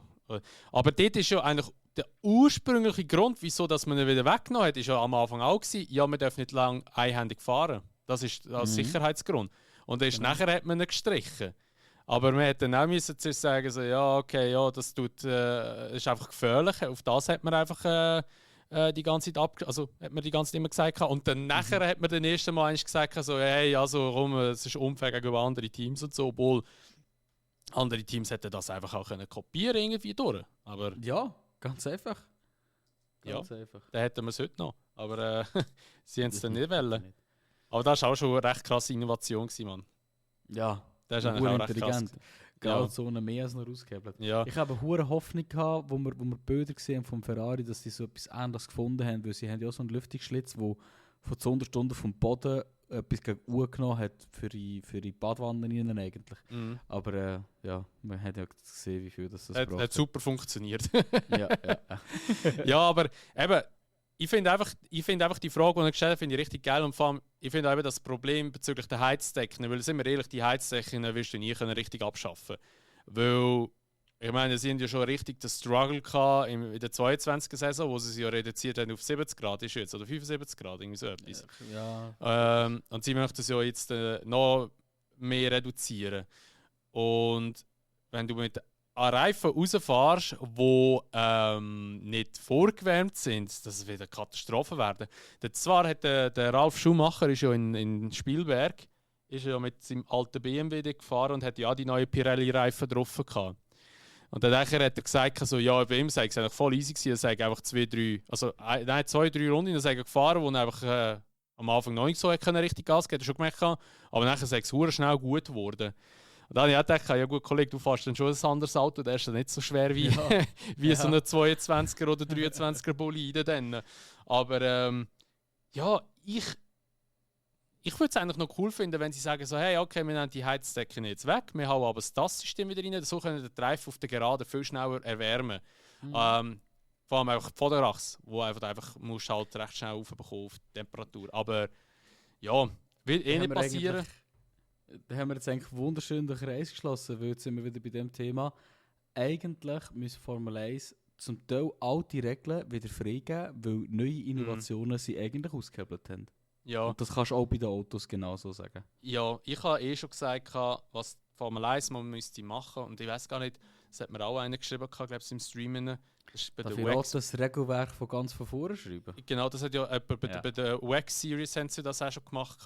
Ja, voll. Und das sollte man bei der Formel 1 halt einfach auch mal einmal machen. Und so, weil dort hat es Regeln drin. ist seither hure spannend. Ja, und dort hat in der Formel 1 hat es teilweise Regeln drin, wo du einfach an den Kopf lenkst. Ich so, Kollege, was soll der Scheiß? Ja, und vor allem, wieso braucht man es noch? Eben. Es ist gar nicht mehr nötig. Es gibt hure viele Regeln, die einfach gar nicht mehr nötig sind. Wenn Regeln, die wegen dem Refueling eingeführt werden jetzt noch durchgezogen. Ja, eben, genau. Also, das ist so dumm. Es ist so dumm. Nein, darum, ich finde, das sollte man schon lange alles überarbeiten, neu. Weißt du, was ich meine? Das habe ich auch gesagt. Du musst ja das nicht auf die nächste Saison parat haben. Du kannst ja sagen, so, hey, look, wir tun jetzt etwas Neues zusammenstellen oder Neues gestalten und hauen das dann zwischen mit der Saison 2026 raus. Oder so. Genau. Und du musst ja nicht die ganze Philosophie neu schreiben. Du musst ja nicht übertreiben. Es ist einfach nur ganz klar darüber gehen, was braucht es eigentlich überhaupt nicht mehr. Ja, und dann einfach neu schreiben, fertig. Genau. Aber das ist wahrscheinlich für die alten Herren, die dort hocken, ein bisschen zu viel Aufwand, manchmal habe ich das Gefühl. Ja, ich glaube, es sind einfach zu viele Nasen drin, die etwas zu sagen haben. Ich glaube, das ist das Problem. Ja. Ja, ey, gross, wie heisst der FIA-Boss da schon wieder? Der Ben Mohammed Sulayem. Ja, der hat sich ja gesagt, ja, er zieht sich aus dem Formel 1-Geschehen, also zieht er sich raus, weil eben, weißt du, wegen neuen Teams suchen und so alles drum und dran. Ja. Hat er ja gesagt, er zieht sich raus. Der Typ steht gleich jedes Mal am Grand Prix auf der Strecke an der Seite und so. Da denke ich mir, also Kollege, wieso sagst du, du willst dich ein bisschen rausziehen oder willst dich nicht mehr so oft sehen lassen und stehst dann gleich aber immer wieder dort? Komm, hör doch auf. Ich weiss nicht, wieso etablieren sich die meisten FIA-Bosses immer zu absoluten Witzfiguren? Ich weiß nicht, das dreht sich irgendwie so mit sich. Sie können gut, so FIA-Boss, sein. ja gut, aber der Sean Todt hat jetzt nicht gross falsch gemacht. Ja, okay, na gut, Sean Todt ist eine Legende, Punkt. Ja, aber nach ihm ist ja eigentlich gerade der Ben gekommen. Da. Nach ihm ist der Ben gekommen, ja. Ja, aber vor dem Sean Todt haben wir den Eccleston gehabt, den Max Mosley, wer haben wir noch gehabt? Ja gut, das sind halt alles so komische Leute. Gell? Eben! Also gut, der Dings, ach Gott, der Eccleston, der war ganz speziell gewesen. Der Eccleston ist eine Legende. Ist der, aber der war ja nicht der FIA selber gewesen, habe ich gemeint. Oder ist er echt Formel 1-Chef? Nein, er ist einfach in der kommerziellen Recht von der Formel 1. Weil es ist ja so gewesen, dass ja... Nachher ist ja Liberty Media. Es ist ja so gewesen, dass ja die Formel 1 hat ja irgendwie einen Skandal gehabt, wegen Marketing und so alles. Und dann hat Brüssel, also das EU-Gericht, hat dann nachher entschieden gehabt, die kommerziellen Rechte müssen eher für 100 Jahre verkaufen, weil die FIA ist für Sicherheit zuständig und nicht für Gewinnbringung. Und darum ist es verkauft worden und der Ecclestone hat es gekauft. So war es eben gewesen. Und der Ecclestone hat natürlich dann einfach, ja, dass der mich rausgehauen hat, das war auch ganz schlimm gewesen. Aber es ist natürlich halt dann schon auch, also ihm ist es eigentlich einigermaßen gut gelaufen und er hat es einfach auch gut gesagt, Motorsport is dangerous. Und das ist auch der Grundsatz, man muss halt auch ein bisschen durchhalten in der Formel 1, weißt du? Ja. Ich meine, ich auch erst mal... loswerden wegen Sicherheitsbedenken. Wie bitte? Ich meine, eben genau das, ich meine, das letzte Mal, ich bin ja da, ich weiß nicht, ob der Dude auch den Podcast hört, das letzte Mal ein Interview mit ihm, der hat mich gefragt, also er hat mir ein paar Fragen gestellt über die Formel 1, über die Sicherheit in der Formel 1, weil er hat gesagt, er würde gerne mit dem Fahrer reden, also mit dem Formel 1-Fahrer, aber von denen gibt es einfach keine, die du ansprechen kannst. Und darum hat er gesagt, ich komme ja relativ gut raus, er würde gerne mal mit mir für seine LAP oder so, würde mal über die Formel 1 reden. Dann habe ich mit dem ein bisschen geschwätzt überall. Und er hat mich auch so gefragt, also, ja, eben, wie ich das jetzt so gesehen habe mit der Sicherheit und so, ob ich die Formel 1 als sehr sicher empfinde oder nicht. Und dann habe ich auch schon sagen, so, ja klar, die Formel 1 ist brutal sicher, aber es wird immer ein gefährlicher Sport bleiben. Du wirst nie können verhindern, dass einer sich nicht schwer wird verletzen oder dass einer könnte sterben. Das kann immer wieder passieren. Und es klingt auch hart, wenn das passiert, dann weiss man, wo man sich wieder verbessern muss. Aber ich sage, die Formel 1 an und für sich, so wie sie jetzt ist extrem sicher. Extrem sicher. Also brutal. Und ja, ich bin auch immer noch ganz ehrlich, er hat mich dann auch so gefragt, wie ich das so gefunden habe mit dem Halo, wo das eingeführt wurde. Ich bin ganz ehrlich mit dir. Also Halo, ich sehe den Nutzen, ich weiß, es hilft. Aber ich sehe damals auch wieder so TikToks, wo so steht, ja, der oder der wäre dann gestorben, der wäre dann nicht gestorben, ganz ehrlich. Der hat sich verletzt, ja, aber wäre nicht gestorben ab dem. Aber ich finde kommt sehr auf den Crash drauf ab. Ich finde halt einfach immer noch, dass Halo, eben, wie gesagt, es ist gut alles, ich finde es einfach immer noch pothässlich. Mir stört es immer noch, ich finde immer noch Open Wheel, finde ich immer noch viel geiler, es steht den Autos auch viel besser. Und also, dass es wieder zurückkommt, das ist klar, dass es nicht mehr kommen so. Ist auch voll okay. Aber ich weiß nicht dazu, weil ich weiß, als ich das gelesen habe mit Halo und mit dem Shield, das sie zuerst noch machen wollten, dachte ich so, das ist so ein verdammter Bullshit, Mann, den sie da wieder machen wollen. Und ich weiss, viele Fahrer haben sich geweigert, auch der Toto hat ja gesagt, ey, Halo will ich nicht und so, sieht scheiße aus und so. Und ja, eben, der Nutzen ist sicher da. Mir gefällt es einfach nach wie vor immer noch nicht. Muss ich ganz klar sagen. Ja, okay. Nein, also mich hat der Halo mittlerweile völlig überzeugt. Okay, rein optisch ist er schon nicht sexy, da kannst du jetzt nicht drüber diskutieren. Stresst schon, aber für mich ist ganz klar, ich kann mir die Formel 1 und generell Open-Wheel-Rennsport nicht mehr ohne Halo eigentlich vorstellen. Ich habe noch mehr Mühe damit, dass die Fahrer einfach nicht mehr sehen. Voraus, links, rechts, die können den Kopf gar nicht mehr bewegen. Und andererseits muss man auch gleich sagen, ja na gut, wenn die ganzen Headrest und Hands-Device-Sachen nicht gibt, dann ja, viel Spaß. Bei dem Crash hast du einen, der wieder Crash nicht gelähmt ist, oder? Also, es ist wohl und übel, oder? Es ist nötig, man kommt nicht drum herum. Ja. Aber ohne gesehen Autos hat schon viel, viel besser ausgesehen. Es wird schon viel besser aussehen, ja. Aber eben, das wird jetzt so bleiben und ja, ist auch voll in Ordnung, so in meinen Augen. Ja, das war eine Special-Episode, meine lieben Damen und Herren. Ich hoffe, es hat euch mega, mega fest gefallen. Wir haben es lange nicht aufgenommen, wegen Zügeln etc. Internetproblem. Aber ich hoffe, es hat euch gefallen. Ja, schön, dass du mal eine Abmoderation machst in unserem Podcast. Aber ja, da würde ich mal sagen, was das war mit dieser heutigen Episode vom Unsafe Release. Danke vielmals, dass ihr bis jetzt zugelassen habt. Also, es wird eine verdammt lange Episode gewesen sein, Falls ihr es bis jetzt hierher gelassen habt, Kuss geht raus, danke vielmals. Ich hoffe, euch hat es sehr gut unterhalten. Vielleicht sind sogar eingeschlafen und hören unsere Stimme jetzt während dem Schlafen. Das wäre auch noch etwas Neues. Aber ja, wie gesagt, das war es mit dieser heutigen Episode. Wir danken uns nochmal recht herzlich, dass ihr zugelassen habt. Und dann sehen wir uns dann wieder, oder hören uns dann wieder in der nächsten Episode vom Unsafe Release.